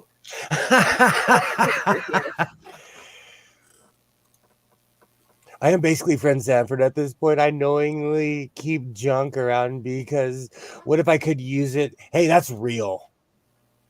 Yep. I'm ready for the fur babies. Aww. Smoky Fluff. And do I have a Freya Fruifers? Oh. Nice little Freya Fruifers. They're from the same litter, but they look nothing alike except they're black and white because I only have black and white cats. It's okay, Alibaba. Like, I take care of what I call a street cat, and that thing it just tolerates me because I feed it. Aw. Thank you. But that was my first attempt at making overalls, and like I said, I was so tired of not being able to find a pattern. I was like, I know how to sew and shape things. I live by the motto of it can't be that hard. Right, and patterns are so expensive, and the print, I've used a lot of Moods free patterns, but I end up having to do so much alterations on it. I'm just like, I just need to draft things, or Yeah. I'm not a pattern buyer. And I talk about this all the time. I'm odd-bodied. My torso is weird. And that's one of the reasons I started making my own clothes is because I can make my shirts as long or as short as I need them to be, you know? Mm-hmm. And that's the beautiful thing about making your own clothes. And even certain patterns, they're made for a certain body type. Yeah, everything's made for like people who are at least 5'7", and I'm short, so the legs are always crappy. I'm like that too. It depends on the pattern though. But I've fallen in love with the Mimi G patterns. I want a couple of drafting books just to alter patterns. I do that as well. Like I do this weird thing where I practice, and right now I'm doing collars because I'm gonna make an actual trench coat. And I do that too. I do that same thing. I'm constantly looking for sewing books in my Goodwill adventures. Yeah, I have some. Do you ever score any sewing books like at the Goodwill? I haven't been looking because I have some already in my collection, and books I also love, but they're heavy when you move multiple states multiple times. So I'm trying to not increase my book collection. Gosh, you should like say that so I hear it again, because books are heavy. When you move, it sucks. I'm a book hoarder as well. I know you're probably like, oh wow. No, I have the same problem. When you come from families with hoarding tendencies, you hoard all things. It's not just one thing, it's all things. So I get it. I understand this problem, and I've just tried to say, I'm gonna have to die someday, and people don't need to be left with all my shit. I have a new rule. Like if I will buy a book and actually read it. That's a good start. because like I have all these Star Trek books, and I'm like, man, I wonder when I plan on started reading half of these. So I started from from number 1 and just started going through them. Yeah, short thing, it does have to be proportional. I've tried to learn, the Closet Historian's got some great drafting stuff from Slopers, and then who is it? Seam Stressed. I might splurge and buy her Sloper kit, because yeah, when you're short and hourglass shaped, the standard sizing just is not my friend. I want to know who is the standard size. I think we're all kind of like odd bodied. I don't think there's the same thing as, I don't think there's a real thing as a body standard. No, it's just like, what's the smallest human that we can make to like wear our clothes with the least amount of fabric required? So true. That is so true. Because like I lived in Mexico for a little bit, and their body standards are completely different than America. Mm-hmm. Or even like certain cities in America, the body standards are different, I live in California, so it's pretentious. Yep, absolutely. Or you go to Asia and everybody's like 5 foot nothing and 80 pounds soaking wet. Exactly. I love seeing those when they'll show like body standards in Armenia, body standards in Guyana, like they show body standards around the world, and it's different depending on where you are. Mm-hmm. That's clothes shopping for me as a taller person. If the sleeves or legs or something are long enough, then the waist are 10 to 20 inches too wide. So true. Skirts are easy for me to find though. That is so true. I don't know who they're making these clothes for. Yeah, I don't know either. I'm glad though that I'm not the only person who has that problem, because sometimes you feel like you're alone, you know. And I'm like, I say that to myself all the time. Like, I can't be the only person who has this problem. No, you're not. It's just that we're the only ones smart enough to like take the time to make our own clothes instead of bitching about how clothes just don't fit. And I'm like, why do I not feel good in my clothes? Because they're not made for you. Exactly. Exactly.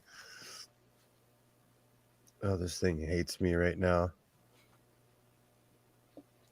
I'm also a hoarder of technology as well. I know that's shocking to no one. Anyways, I have every iPhone I've ever owned. I have here, and just a friendly word of advice from old Uncle Sewing: don't buy Apple products. No, do not buy proprietary products. Go open source things that you can replace. Apple, they own all my information. Like, they know way too much about me. They know Yep. way. That's so That's true. one thing. That's one thing I hate about sewing. If you see just how crappy most clothes are made, you can't ignore it. So true. I actually went off about that. I believe it was in like my early videos. I bought a caftan at the 99-cent store, and I took it home. But the first thing I noticed were the mistakes, and I thought, like, someone made this. Like, somebody like, and it said Bangladesh on it, and I'm like, oh, this was made like in a sweatshop somewhere by somebody who probably made 10,000 of them.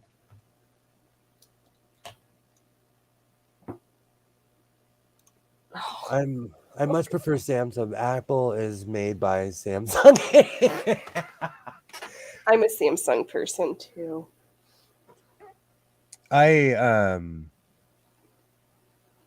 an Apple person. It's horrible. I grew up with apples. I had an Apple IIe. I'm an awful human being. That was the first. My dad was a programmer, and I had an Apple IIe in like first grade, and it confused me, and I hated it, and I swore off Apple since I was like 6. I was like, no. You can't pay me enough to go deal with an Apple. The IIe like killed it for me, and I never looked back. They totally forced my generation to learn that. That was like, you want to talk about forced indoctrination. I know, but my dad was a programmer, so we had a PC, and I learned how to type when I was little on a PC, and I just never looked back. I was like, I don't need to deal with this Apple bullshit. Same. My pops was an engineer, so we always had like the newest this or that, Which, now that I look back, like, how much do we waste making computers? Just computers. How much do we waste making just clothes? There are towns in Africa that recycle our old computers, and I want to say it's in Ghana, but there's also somewhere that's unincorporated as well. I can't remember now. It's in Kenya as well, I think. They basically recycle all of our old phones. They take all of our old stuff and they bury it. Okay, in these towns, most people don't live to be in their 40s. Mm-hmm. You cannot live around that much zinc and all these chemicals. You can't, because they slowly seep into your bloodstream and kill you. And the soil's probably worthless. You can't grow food anymore either, so you just starve. But part of like in this one documentary I watched said, look, this is horrible, but like a lot of these countries are saying like, hey, please bring me your trash because they're getting paid millions of dollars to do it. Yeah. So some guy is taking in all this money and then he doesn't even live within 300 miles of where they're burying all this electronic garbage, Mm-hmm. I love Motorola because I'm cheap and they make nice phones for fairly cheap. I had a Cricket phone. If you ever lived in Oregon, you ever heard of Cricket? I had my Cricket phone forever. I miss that phone. It had better reception than my fancy iPhone now. My wife loves Apple, but I can't use them. They have their own. That's another thing. I've been using their operating system so much, I don't know how to use a PC. It's really because Apple thinks for you. No thanks. That's almost making me wish I was going to go back and relearn Linux. Apple computers they made it so simple. And my laptop that I bought, they said, oh, it was made for YouTubers. They just cut a lot of the processes down that you would have to do by yourself. It's Tycho, my first computer style, basically. Like Apple literally thinks for you. No, I think the next time I need to buy a computer, I might go back to getting a made-for-me desktop, but I also need a laptop. I like the laptop because pre-COVID I used to do a lot of traveling and stuff. And so I could take it with me and still have quality and still make quality videos and stuff. Yeah.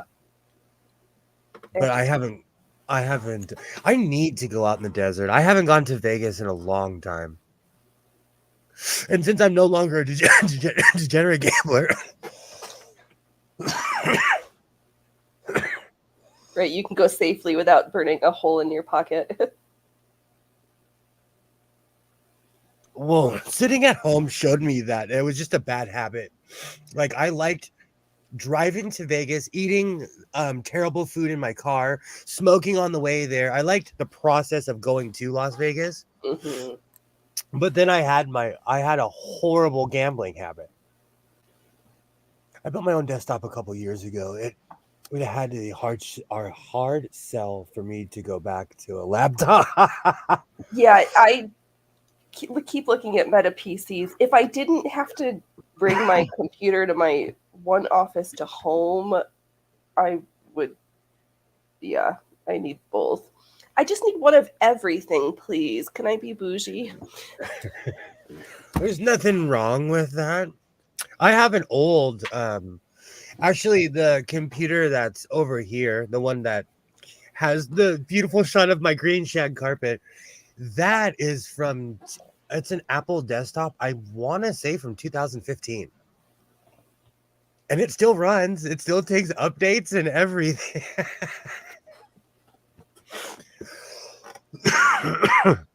But again, it's Apple, so it's so glitched out. I would not recommend it at all. At all. No, do not take a bite out of that apple. You know what it is? Is these corporations make it easy for you. That's the problem. Like with fast fashion, with all these things, it's the availability. Yeah. Because not too many people have the mental wherewithal to build their own computers. Right. I don't think I'd be that technologically talented. Wow, too many T's. Just having a road trip to Vegas would be fun. I gave up gambling as well, but they have tons of shows. That is true. Yeah. The one thing, like they have a ton of thrift shops too. Like Vegas is fun without all the debauchery of gambling. Like it is, if you're an explorer, like myself, I love finding new shops. I love finding like weird restaurants out of the way, and Vegas is that place. Ooh, and I know a couple of performers, or not know internet people. I know a pole dancer and this one human. They go by the amazing Boobzilla, who has an act where they crush and hang things off of their ginormous tracts of land, and they are amazing. I think I've seen them on either Twitter or like in the interwebs in general. They were on Instagram and they used to be maybe it was on Bravo. There was that sideshow circus place is it in Santa Monica at the pier where they had all the sideshow performers? They had a residency there for a while too. So they were. That's awesome. I've actually seen a few shows there. That's awesome. Yeah. I miss Vegas, but it's my son doesn't go to his mom's house as much as he used to. You're more fun. Well, Monday through Friday, I'm the get up, gotta go to school, do your schoolwork. Come on, we gotta go do this, or And I am truly one of those people who's like, okay, if we have a day off, we're gonna have fun. Yeah. We're not gonna sit around all day. Like, we're gonna go do something, But when I was younger, I drove from Santa Monica to Georgia, all the way up to Maine, back to Santa Monica. I've gone to Utah countless times in my car, like Oregon countless times. I miss traveling and meeting people and the adventure. But I'm not in my 20s anymore. That's the thing. Like, do you have the patience? Like, I drove across country with somebody. You really have to like that person. Yeah. You really have to be friend, like, because you're gonna be stuck with this person for weeks on end. Yeah. Yeah, I did it. I've driven across twice, and Chicago almost killed one of my cats because it was so stressful and horrible. I thought she died. Wow. But she was okay. I don't know. That's why, like, I was moving, but the logistics of it, like, I still have to wait, and like, I'm gonna need like 2 or 3 U-Hauls. Time to start downsizing and shopping your stash. I was just talking to a friend of mine who moved to Tillamook. Oh yeah. She was telling me it's a good friend of mine. I haven't talked to her in a long time, and she called me today, and it's good to talk to an old friend, But first question she asked me, she's like, "Do you still hoard?" She's like, no. She's like, no. Wait a minute. Take a picture of your garage. And I took a picture and sent it to her, and she's like, "You have not changed, sir. You have not changed."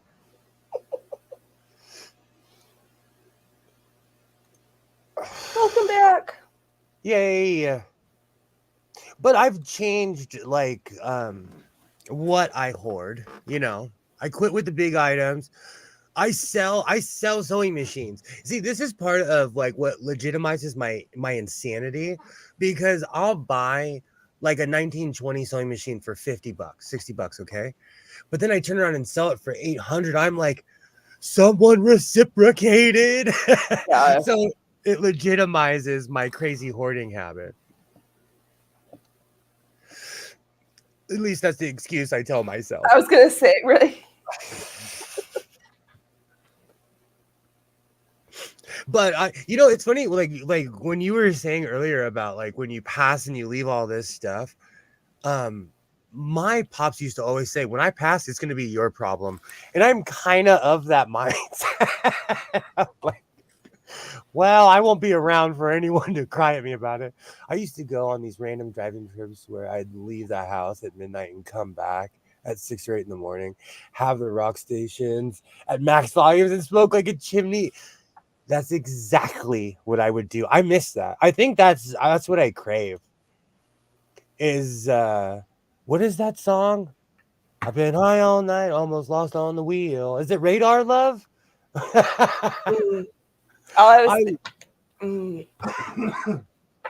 Radar Love. That was like for some reason, that would always come on when I'm out in the middle of nowhere by myself. I love that song. People really want the singer Red Eye. That is the holy grail. That and God, what are those? The original mini ones? I don't have one because they're so coveted. But there's a few sewing machines where if I find them, I'm like, they go immediately up on the chopping block. Absolutely. I love Radar Love. It's one of those weird things that would always come on.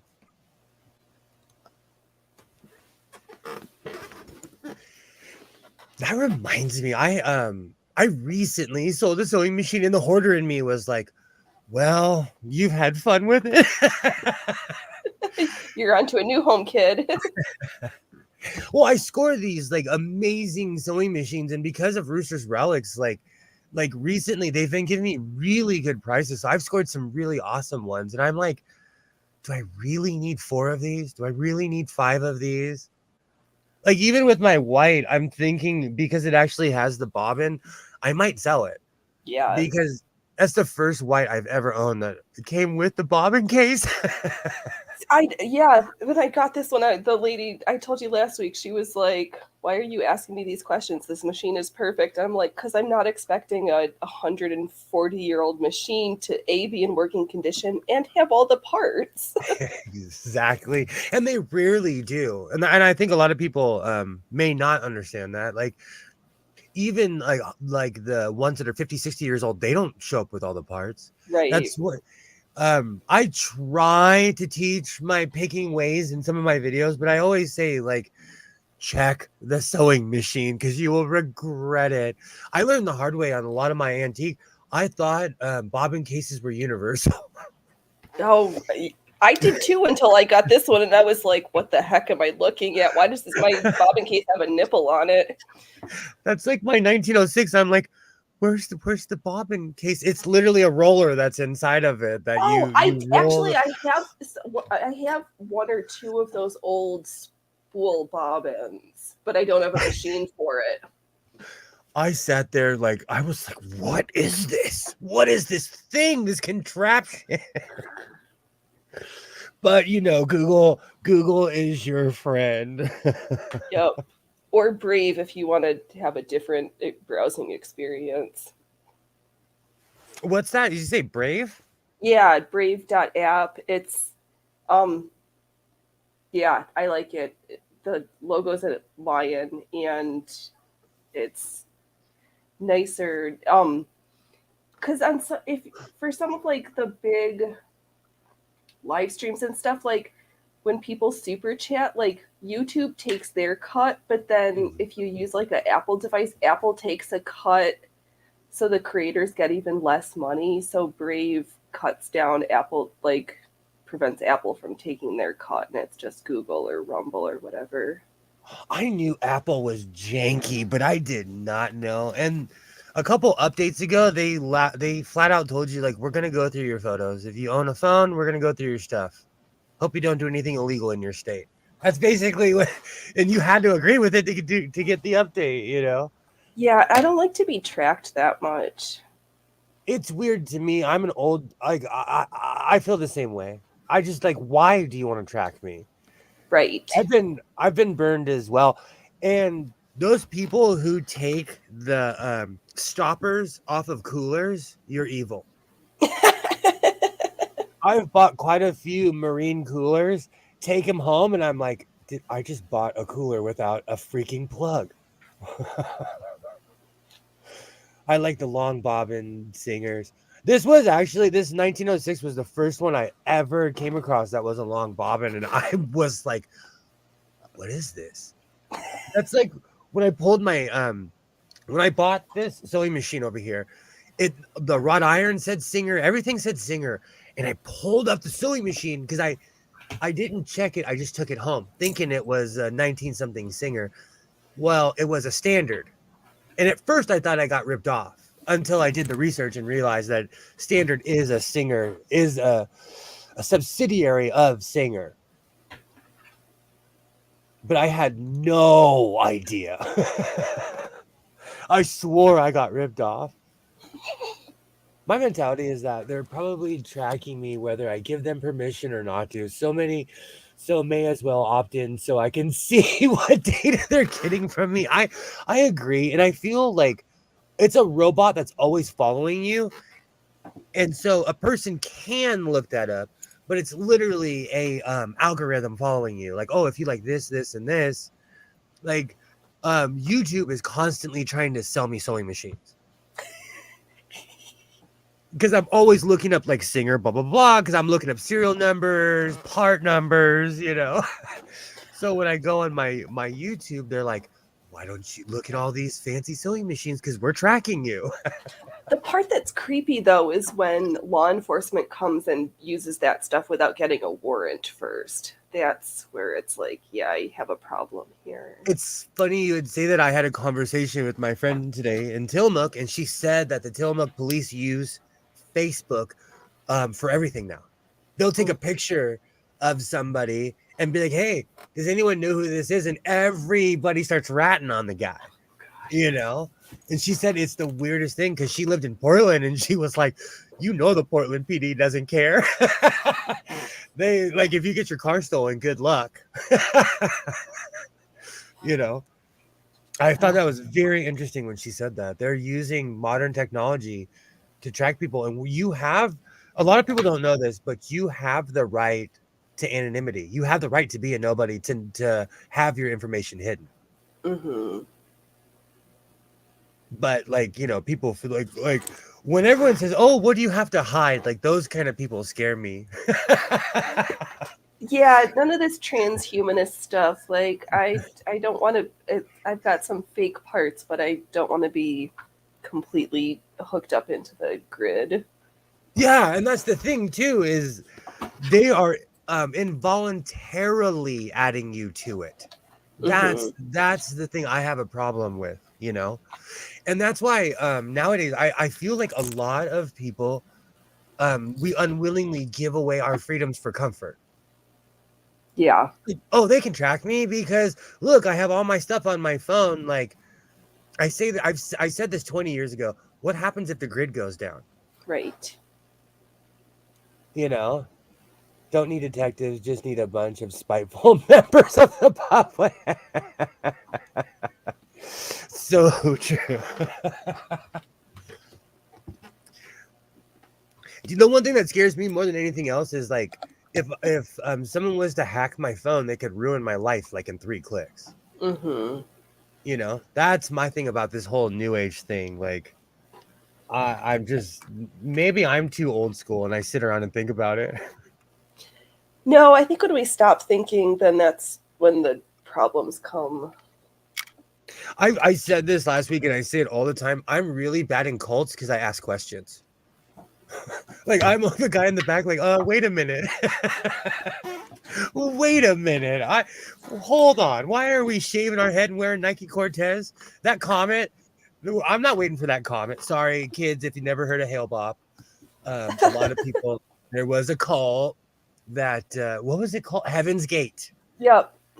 If you're bored, there's a bunch of really great documentaries on YouTube. Yep. And isn't that, I get a lot of people talking to me about like the master cleanse, and that's where it came from. And I told somebody that, and they were like, that's not true. And I'm like, oh no, it's true. That's why I go back into physical notebooks. If my phone dies, I'm kind of fucked. Yeah, fair. Where's mine? I put it down. Oh, here it is. I still write everything down. I'm very tactile. I write everything down. But are you one of those I don't know if it's creepy or just weird, the seamstresses who like take a swatch and have their sketches and all their things for like a little piece from all their projects, or you just like throw shit together? I throw stuff together. Everything's built in my head. Like my overalls, I'm like there's a part where they're really uneven and I was like, I don't care. Keep going. Right. Nobody's gonna look that close. Nope. There's a saying, if you looking that close, you're buying them.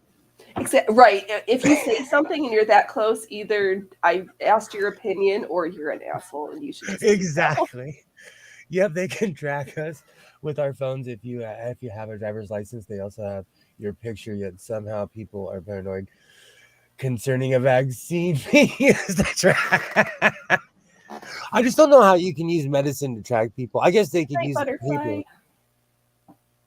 Man, my thing is lagging behind. Good night. Thank you for coming through on the stream. Absolutely awesome to see you again. I've seen historical swatch books. Some of the suit material in the 1970s was wild. Oh That's yeah. Oh, should we here? Let me grab a vintage from the 70s piece of my treasured collection. awesome. No hail bop. Yeah, those times were crazy. I think it's because I lived through it, which I know most of us here did. Um those people, all of that happened about 45 minutes from my house. So that hail bop stuff really stuck with me. They're trying to microchip us. I love that, Kilroy. So true. So true.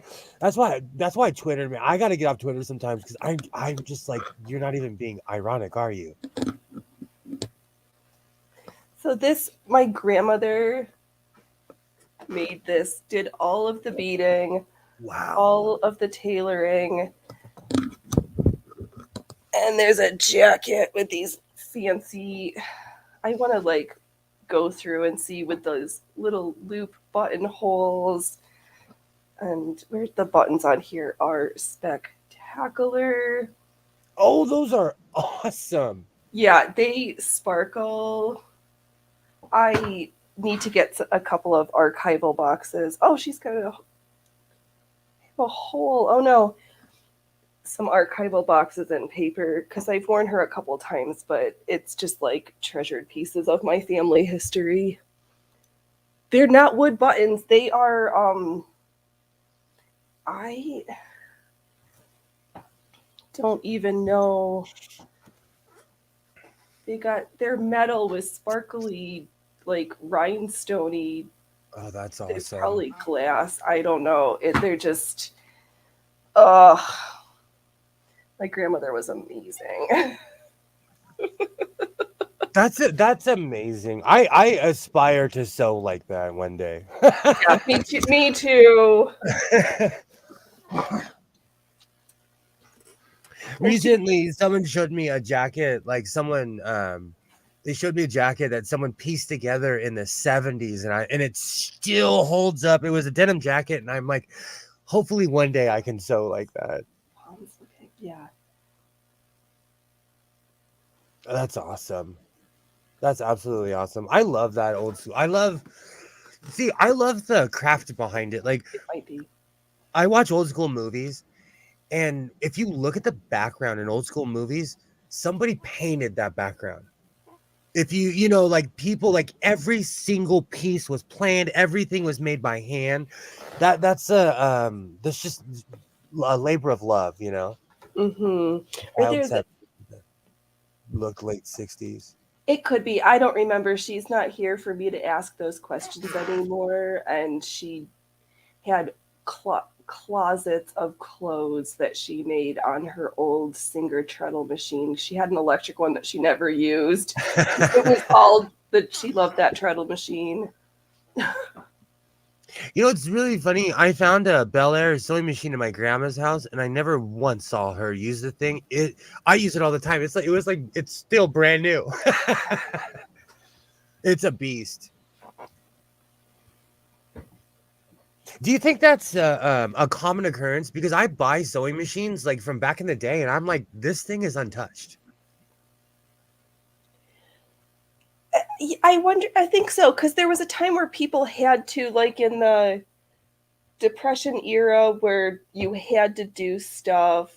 The World War II, where you had to do stuff, and in the 60s and 70s, there wasn't that, like, unless you were kind of like impoverished or a craftsperson, there wasn't that same financial fiscal pressure like you needed to because you could go and buy Levi's or you could go to the store, True. Woolworths or Hess's or whatever department store, you could get things easy. Like I think. Yeah, those Bel Air machines are 1.3 amp, I think. Yes, I got mint machines that seem new. It's a beast. When in the early days when I used to do a lot of leather work, that thing just punches right through leather. No, it cuts through it like putty. I swear by my Bel Air. That's what began my love with clone Japanese sewing machines. Because those like, I'm not saying they're superior, but some of those imitation sewing machines are better than what they were than their competitors, you know? A lot of them, actually. Shitloads of people are broke now, so I think a lot of these old crafts and old ways are coming back just because of the finance. I agree. And I think with like knitting and tatting, people are realizing that these old handy skill crafts, if we don't practice doing them, they're gonna die out. Like I was watching on YouTube, what is it like most expensive, like the Japanese kimono makers and all of the steps in those trades or different things, these skilled crafts that are like people are it's the elderly people doing it, and there's not enough young folks who like have the passion to maintain those things. Or like I wonder if it's true like with the people who make pine needle baskets or birchwood canoes, different things, traditional cultural crafts. I agree with you. One of the many jobs I do, I work on AC/DC motors, and I get a lot of calls because most people that are younger than me don't know how to work on them anymore. Mm-hmm. It's kind of a lost skill because it's not a sexy job to go to go in a control room and have to figure out what the problem is piece by piece, you know. Right. Well, So now it's so much too. You have to plug your car into a computer to do a diagnostic. You can't just like pop the hood and be like, "Oh, your rotor shaft is twisted" or whatever. I know nothing about cars, so I so just pulled stuff out of my ass there. But no, that's so true. My 1988 truck, if I hear a bing in that truck, I know what's wrong with it. I know if one thing goes wrong because I can open the hood and literally see every single part. I own a Ford Flex, and I just recently found out I was putting the wrong gas in my car. I went and got it checked and everything, and they were like, you should be putting 91 in your car. And I'm like, what? I every car I've ever owned takes 87. Like I've owned nothing but crummy cars, you know. So I recently had to switch gas in my car. It runs a lot better, but yeah, the I don't know. pocketbook hurts worse. Oh, it's out of control. And plus, I don't know about where you live, but gas is still like five something here. Oh yeah, we're just over the border from California, so yeah, we still have California prices in my Yeah, tiny it's town. it's dumb. It's just it drives me. It like gas, and that's one thing that deters me from taking my trips is the Yeah. price of gas. It's Yep. because I asked myself, one of the reasons I stopped going to Ventura when gas first hit was, and it's not that far of a drive, and I still go to the beach every once in a while, but I would go every weekend, like all the time, and I would use like, I don't know, $80 worth of gas to buy a $15 sewing machine. Mm-hmm. And it just didn't work out in the end, you know. Even when I would go there and buy like 4 or 5 sewing machines at a time, it just didn't work out, you know. Yeah. I've read that a lot of these hobby groups around the world full of older people are so excited because they're getting young newcomers for the first time in decades.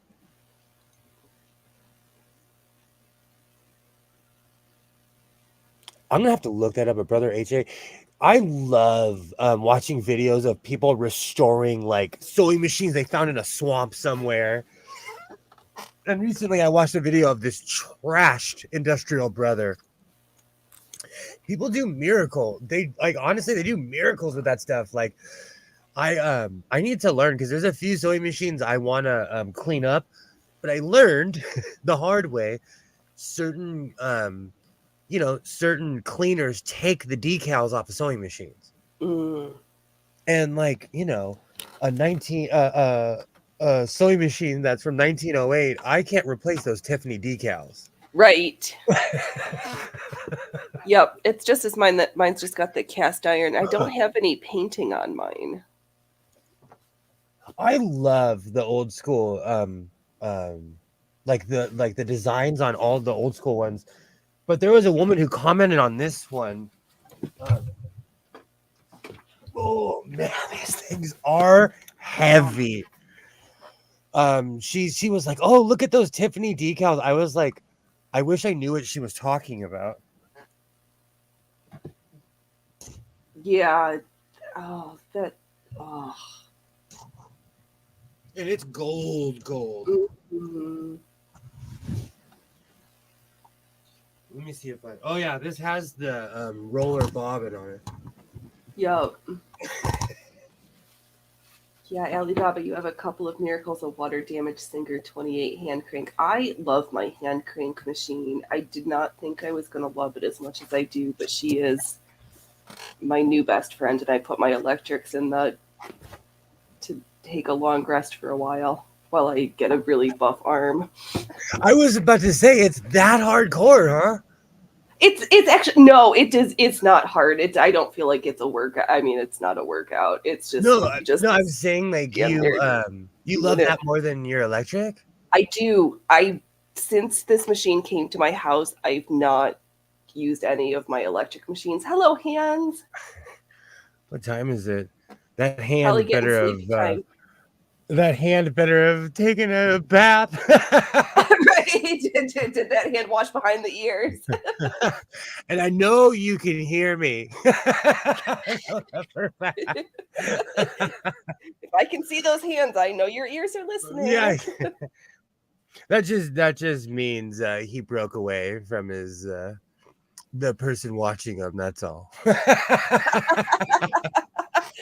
It's like no more Minecraft or Roblox or whatever.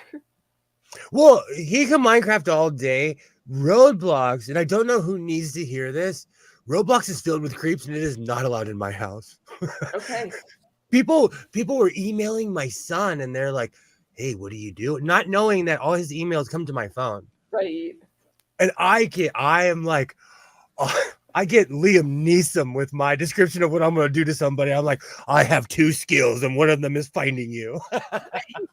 Here, let me move my. I have this beautiful white rotary.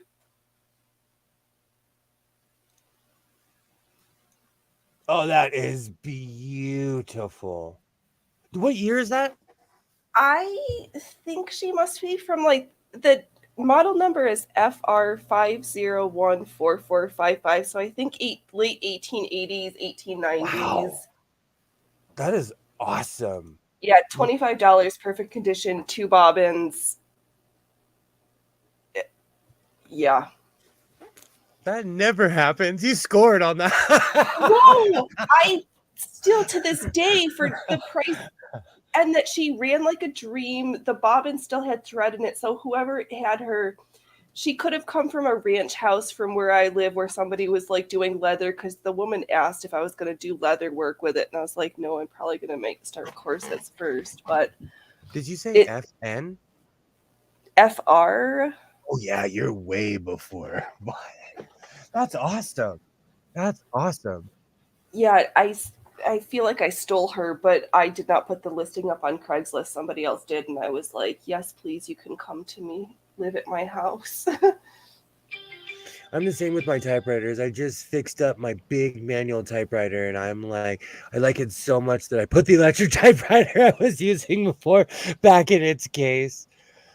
I'm like that when I find a good sewing machine. I put my Husqvarna off to the side, but I feel bad because my Viking is my workhorse. So I feel like I'm cheating on my sewing machine. You know?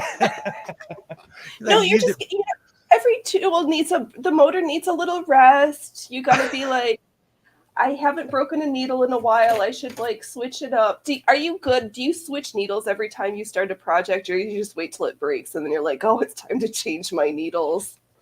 Yes. Well, it depends on the project. Like I use leather needles for almost everything because of the power, because they're stout and they'll punch. Like, I'm impatient, so if I chuck a needle, I gotta rethread the machine. So I call it man sewing, but I'm sure I'm not the only person who does it. I use more industrial or thick material depending on what I'm doing. Mm-hmm. So I try to change the needle every project. Yeah, But that's better with than I that am. with that being said, like, if it's sharp, I will. It depends. Like, I changed it to like when I did the lettering for my cape today, I changed it because I knew it was gonna thrash the needle, you know. Yeah. That's a really good question. I used to. Oh, sorry. Oh, I was just reading Allie's comments. I remember in my early videos I said that, and somebody was like, every project, and I'm like, you're supposed to. Yeah. I'm not saying that you should, you know, but you're supposed to. I'm bad. I usually wait unless I'm doing something like super fiddly or like silk or something nice. I do that as well. Sharpen needles, like on a like one of these guys, or I use this is my clean one. I use a sharpening stone. oh, a whetstone. Okay. Yeah. I have a super used one that has a groove in it from like my whittling knife. This is just waiting to be used. Got to break it in. I had to duck over to the other property. I had a quick look at the massive industrial sewing machine I have. I couldn't see any brand, but it's made in West Germany. Motor looks like a 2 horsepower plus. Awesome. Might be. Is Pfaff German? Yes. They've been around a long time too. That's awesome, Mark. Let me write on the bobbin winder.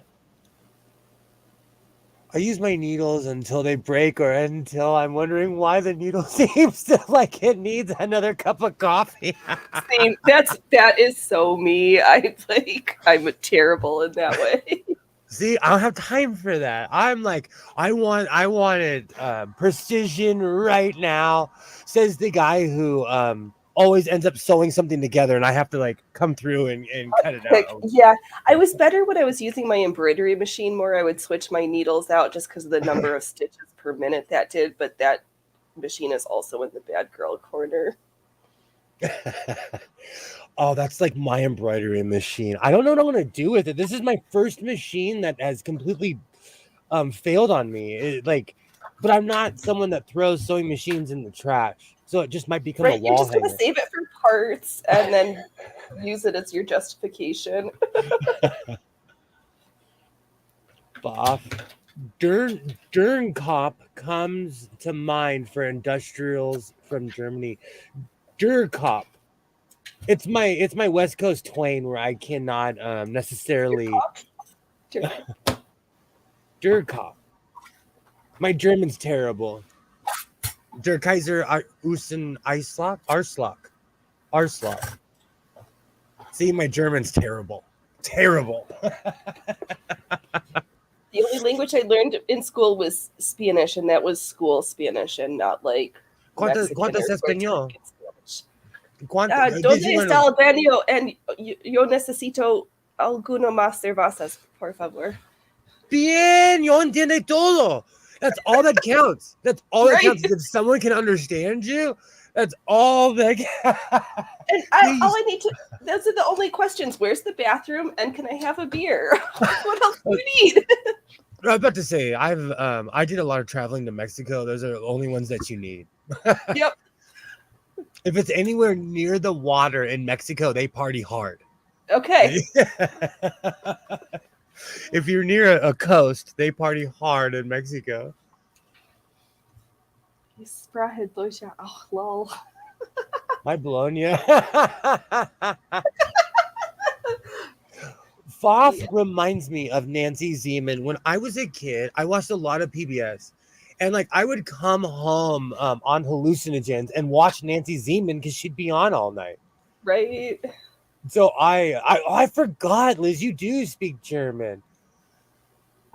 It's a monster of a thing. I got it for free, but it's been under in a flood, and I just never got around to freeing it up so it works again. There's no plastic on it anywhere, so it's a quality machine. Absolutely. If there's no plastic, it doesn't matter what happens to it, you could get it working again. Does it have is it a walking foot machine or just a straight machine? I guess that doesn't really matter. That's just me being nosy. Like, what's under the hood? I've heard of Gunterman. I used Gunterman thread today for my cape. My my progenitor had delusions of grandeur, and he was going to reupholster his truck, and so he bought like tons of Gunterman, a ton of fancy thread, and never used it. So I inherited all this fancy German thread. I know how to sing some Silent Night in German. That's about it. I went to Germany a few times. That's awesome. Gunterman is awesome. For a long time, I only used upholstery thread. Like in all my battle vests, those patches will never come off because they are reinforced with upholstery thread. I've just been using through my grandma's thread because I got that too. So I've got like cones of industrial stuff that she'd get at the store. So I'm like, oh, that's I have this old thread. Might as well use it on my old machine because my modern machine just rips this cotton to shreds. But not Brunhild. I did a experiment with that because I have a ton of my grandma's old thread as well. And certain machines they won't gunk up, so you can use old thread. That's kind of like a tell they tell people. Like, I don't know, when I first started getting on YouTube, this one YouTuber was like, do not use your grandmother's old thread in a machine. I do not necessarily see a problem with it. No, I think just pair the machine with the age of the thread. My machine's 100 years old, the thread's 60, so it works. I only use heavy duty thread too. I get stabby when my thread breaks in the middle of a seam fair. You should also pick up needle felting if you feel stabby. That's a good way to take out some extra aggression. I have a job for you, Kilroy. There's certain like hand sewing where I'm like, I don't want to do this right now. I do not. I have a bunch of this is from my grandma's house, but they're wooden spools. That's how I know they're a little bit older. Right? Because at first I'm like, man. Oh, yep. That's 60 cents. But look at the color. I know, it's amazing. I've got some like that are silk and beautiful things that I'm like, do I use these or do I just keep them because you can't get them anymore? Fast to boiling, shade white. This thing is old. Oh, and only 55 cents. Oh my goodness.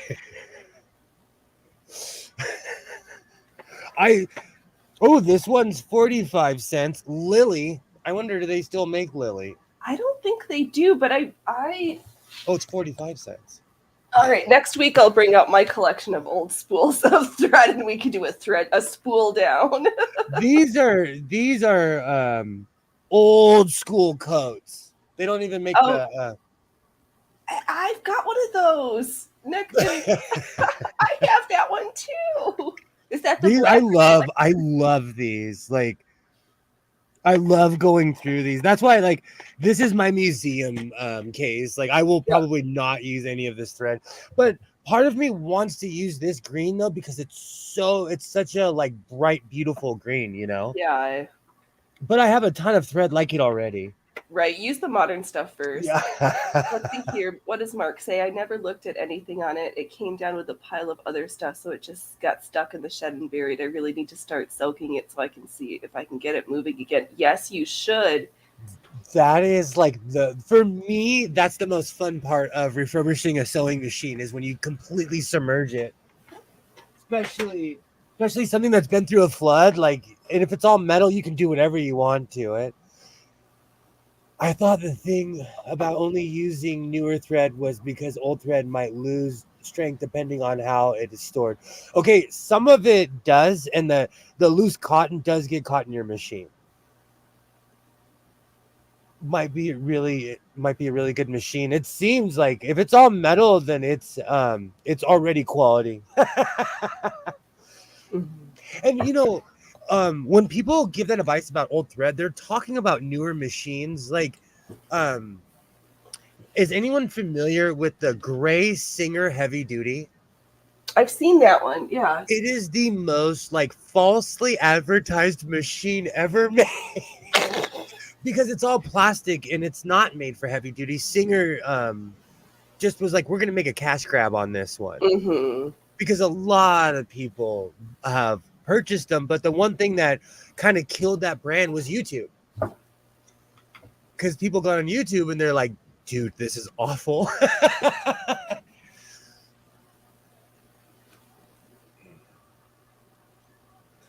I love how the old thread spools they wrote like everyone knew what that meant. They were back in the day. They didn't care back in the day. But then they also there was like the buttonhole twist or the silk twist or all the different names for threads.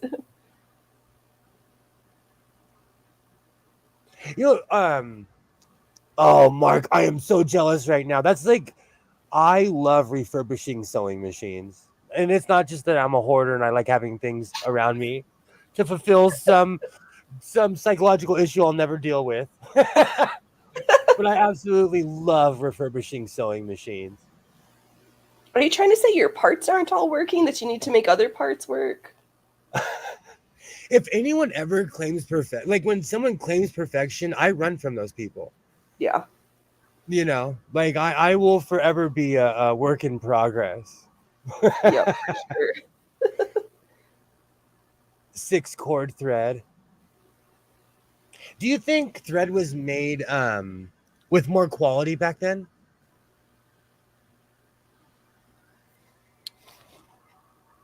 That's a question I hadn't thought about. Because I'm going to go with yes, because everything was better back then. I mean, yeah, exactly. My nostalgic view of the past, I'm going to go with yes. Same. But polyester, but then it was cotton, linen, because everybody swears by their waxed linen threads or silk. You didn't have all of this polyester thread. I think that's exactly what I was thinking about right now. Like, it wasn't cheaply made. Like, even with Coates and Clark, every once in a while I'll get a spool and I'm like, this is 99-cent store quality. What is going on? Yep. But when I used to sew with upholstery thread, I paid more money for it, but I did not ever have a problem with it. Mm-hmm. But it was a thicker thread, Right. And if you look at like some of these spools, they're made thick, just on point, Right. Yeah, like the buttonhole thread is not the same as your like fancy silk thread. Yeah. It just makes me laugh how do you think it's consumerism that's destroyed things like that? Like after, like in my recent video I went off about plastic and sewing machines, okay? Mm-hmm. Do you think it's because of the fact they could make 10 times more with plastic? It kind of drove the quality of sewing machines down. In the 80s, they perfected the plastic to metal ratio. Yeah. But like in the 60s and 70s, it was like hit or miss. Like, this is not going to last. Right. Well, because they think they were refining their technology. Like the polymer chemists hadn't gotten their ratios of like, how much do you need to get like perfect stability of things. And then I think some of it is probably like, oh, big petrol, like we've got these byproducts. Who can we sell it off to be like, here, take our shit and do something with it? That's exactly. I'm gonna you just totally reminded me of something. I want to show you the difference just 10 years makes in sewing machine. Let's see here, Killer. I've got some Coates and Clark stuff that looked, and I looked at it, and it was like, how much booze were they drinking when they made this? I don't know. How much booze were they drinking? I feel people who design cars are like that. Well, the people that used to design cars. Hold on. Okay, so this is an early 1950s sewing machine. It is all metal. Yes, please. There is no plastic in this whatsoever. This is ooh, this one was made in England and the other one was made in Scotland. So this is from the 1950s, all metal. 10 years later, probably less than 10 years. This is an early 1960s singer. Is this a stylist or this is a stylist? This is mainly plastic. And this is just 10 years. It's not even 15 or 20. This is 10 years difference. Right, because we were also in like that better living through chemistry and like the marketing of what was going on culturally too, because it was like canned foods, prepackaged stuff. Plastic was like, ooh, we've made it because we don't need to use that old-fashioned cast iron. We can be special and have these like new fancy plastics. So I'm just not a they got specialized. It takes a good machine to use monofragment. I said probably monofilament. Monofilament. I need to wear my glasses. Oh my god. That's all right. I'll read the chats then. A monofilament, and so a couple hundred debits, but not much for the side seams of a t-shirt. Fair. Let's see here. They add ground glass and fiberglass plastics. They add all kinds of stuff into the plastic to change its properties. Yeah, polymer chemistry. I learned from a polymer chemist, and they do weird things. Yikes. I detest plastic. That's why when I see that tank of a sewing machine I just had to save it from the dump. Oh, you scored. I'm so jealous right now, Mark. You scored. Yeah. The plastic rocket age. I think these modern car designers should have to work on their car at least 3 to 5 times before it goes into general production. Pain in the ass to work on. Yes.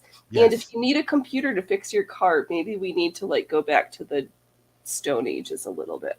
My favorite plastic machine is a Delran.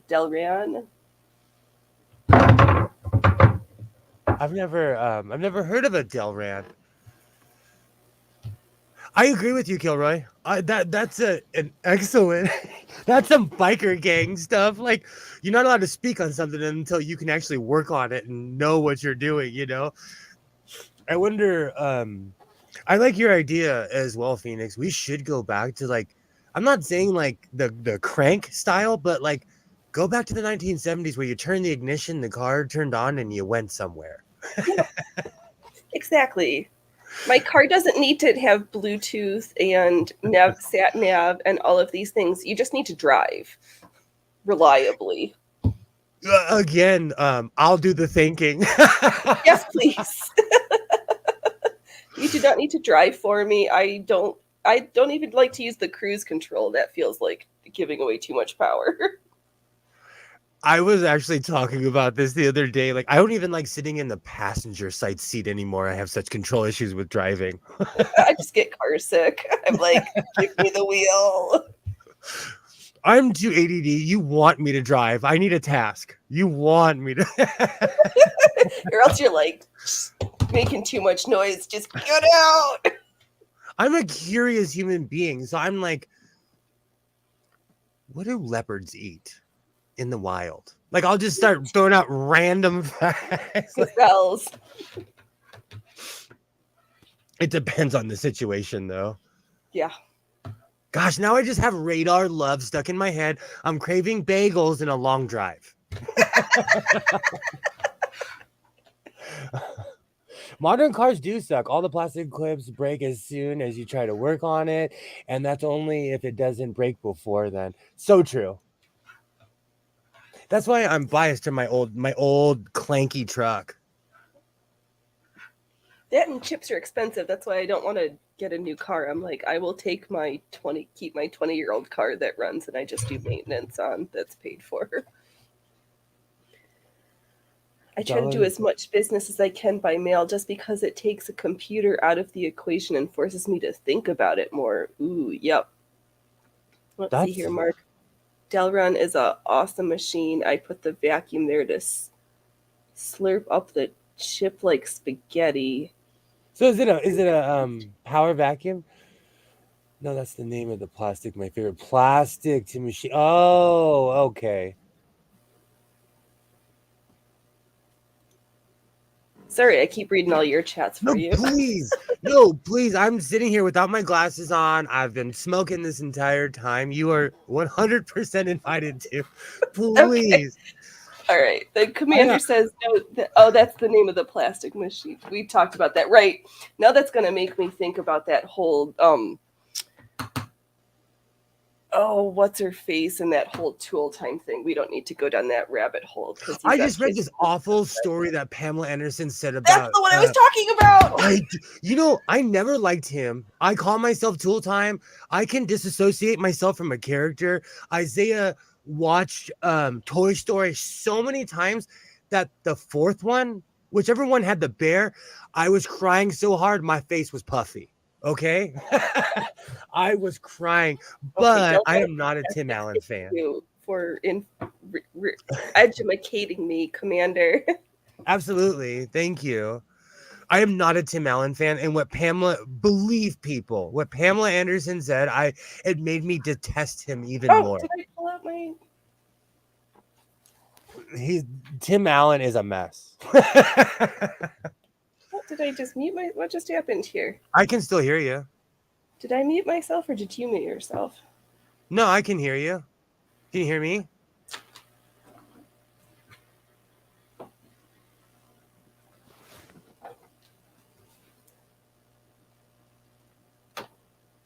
Oh, here we go. Delron, can you hear me? No, I don't know what just happened. I can, I didn't mute you. What happened?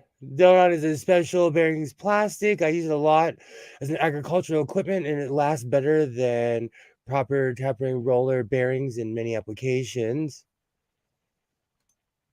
Tim Allen seems like he's kind of an asshole. I don't know what's going on with him and Pam, though. He flashed her a couple of times. And then he said this really awful thing, like, it's only fair because I've seen you naked. Can you hear me now? Oh. Yeah. Oh, okay. I unplugged my headphones. I don't know what's happened. The tech is like, we're getting tired. You must time to close up shop. I totally get it. Tim Allen is just he's not on my like list. He hasn't done anything noteworthy in a while, so why bother? There's certain codes to live by, and like a long time ago, Tim Allen was in prison, and he snitched on a bunch of people, and he had a lot of time, and they let him go because he turned on a bunch of people. Yeah, snitches get stitches. And like he's just kind of gone down that alt-right pipeline.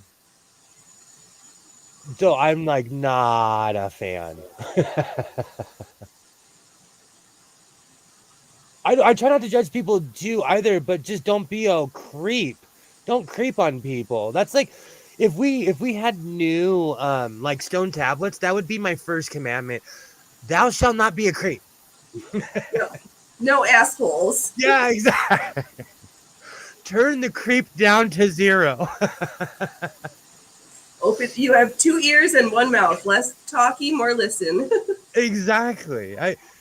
I just don't like scheming people. And there's a list of them. It's not just Tim Allen. There's a list of schemy, weird people I don't like on the weird Hollywood people. Yeah. He's another one. After you said that yesterday in your live stream, I was sitting there on my phone. I was like, oh my gosh. I read up on it. I was like, he told nothing but lies. And I'm going to tell you, the one thing that gets you in trouble is when you lie to the cops and they're like, wait a minute. If you're lying about that, then you're lying about everything else you're talking about, Yeah, he's got a tough row to hoe, and that, yeah. And the thing today, or is it the other day, when Hilaria was like using her fake Spanish accent with her like sweatshirt hoodie that said empath on it, and people are like, you're not from Spain. You don't need to pretend. Yeah, exactly. I speak Spanish and I still speak Spanish with my Southern California twang, you know? Like you don't have to front. It's okay. We know. We know you're not from there. That Yeah. bothers me. That like I always jokingly say I speak Peggy Hill Spanish, but she speaks Peggy Hill Spanish. Yeah, native. It's you can. It's a huge article. It's a big read. You should look it up. It's something that like was rarely talked about. And then the internet, the internet detectives, kind of found out that Tim Allen snitched on a bunch of people. And you know what? I'm not saying he was right or wrong. I just don't like him. I'm just not a fan at all. Yeah. What time is it? Almost 10. Well, I did show off the overalls. I'm proud that I cut out my own patch on my cape. Yep. I'm going for like Godless Sewing the Avenger, I guess. I was gonna line it, but then I realized like how much work it's gonna take. So I was like, you know what, I'll do it. I'll just tape myself doing it. Because it involves me like laying the cape down in the living room and cutting along the edges and Yeah. pinning everything. But before I do go, um, you know what? I'll worry about that next time. I'll worry about that next time.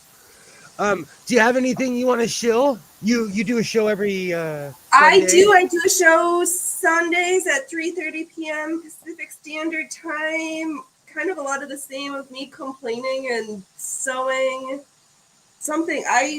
I think this week I'm going to start on these pumpkin orange tulle bloomers with miles and miles of ruffles, because I have 2 ruffler feet that need to be used, and ruffles are so much better with a ruffler foot, because why gather by hand when you can do it in your white rotary machine? Absolutely, Thank you, absolutely. everybody. Thank you so much for having me. You guys are great. Thanks for You're not being assholes. you're totally invited. This is what I do. I just do this every week. I just rant about sewing and all the strange things about life. No, Yep. nothing serious. You know, I say this all the time because I used to hang out with people that had an agenda. I'm a non-agenda person. Like I don't have some nefarious thing. Like this is it. I'm I a love. nefarious sewist. Yeah. I'm really into Slayer and Shalimar, and I sew. Yeah. Yeah, my show is usually I talk current events, pop culture, some legal things, whatever strikes my fancy, or sometimes there's just some like sewing ASMR. If I get tired of talking, you just get to listen to the sounds of this beautiful sewing machine. Awesome, absolutely. Do you know what's really funny? You're onto something because I fall asleep. Hey, Skids, how's it going? I fall asleep to weird stuff like that. I guarantee you, if you recorded something and put it on a loop, you would get millions of views. That's a good idea, because that sound of this machine is just so soothing to my nervous system. Absolutely, Kilroy. That's my thing. I don't. I'm too lazy to conspire. I don't have energy for that. That's a T-shirt. That is a T-shirt. Nice to meet you too, Native. Thank you.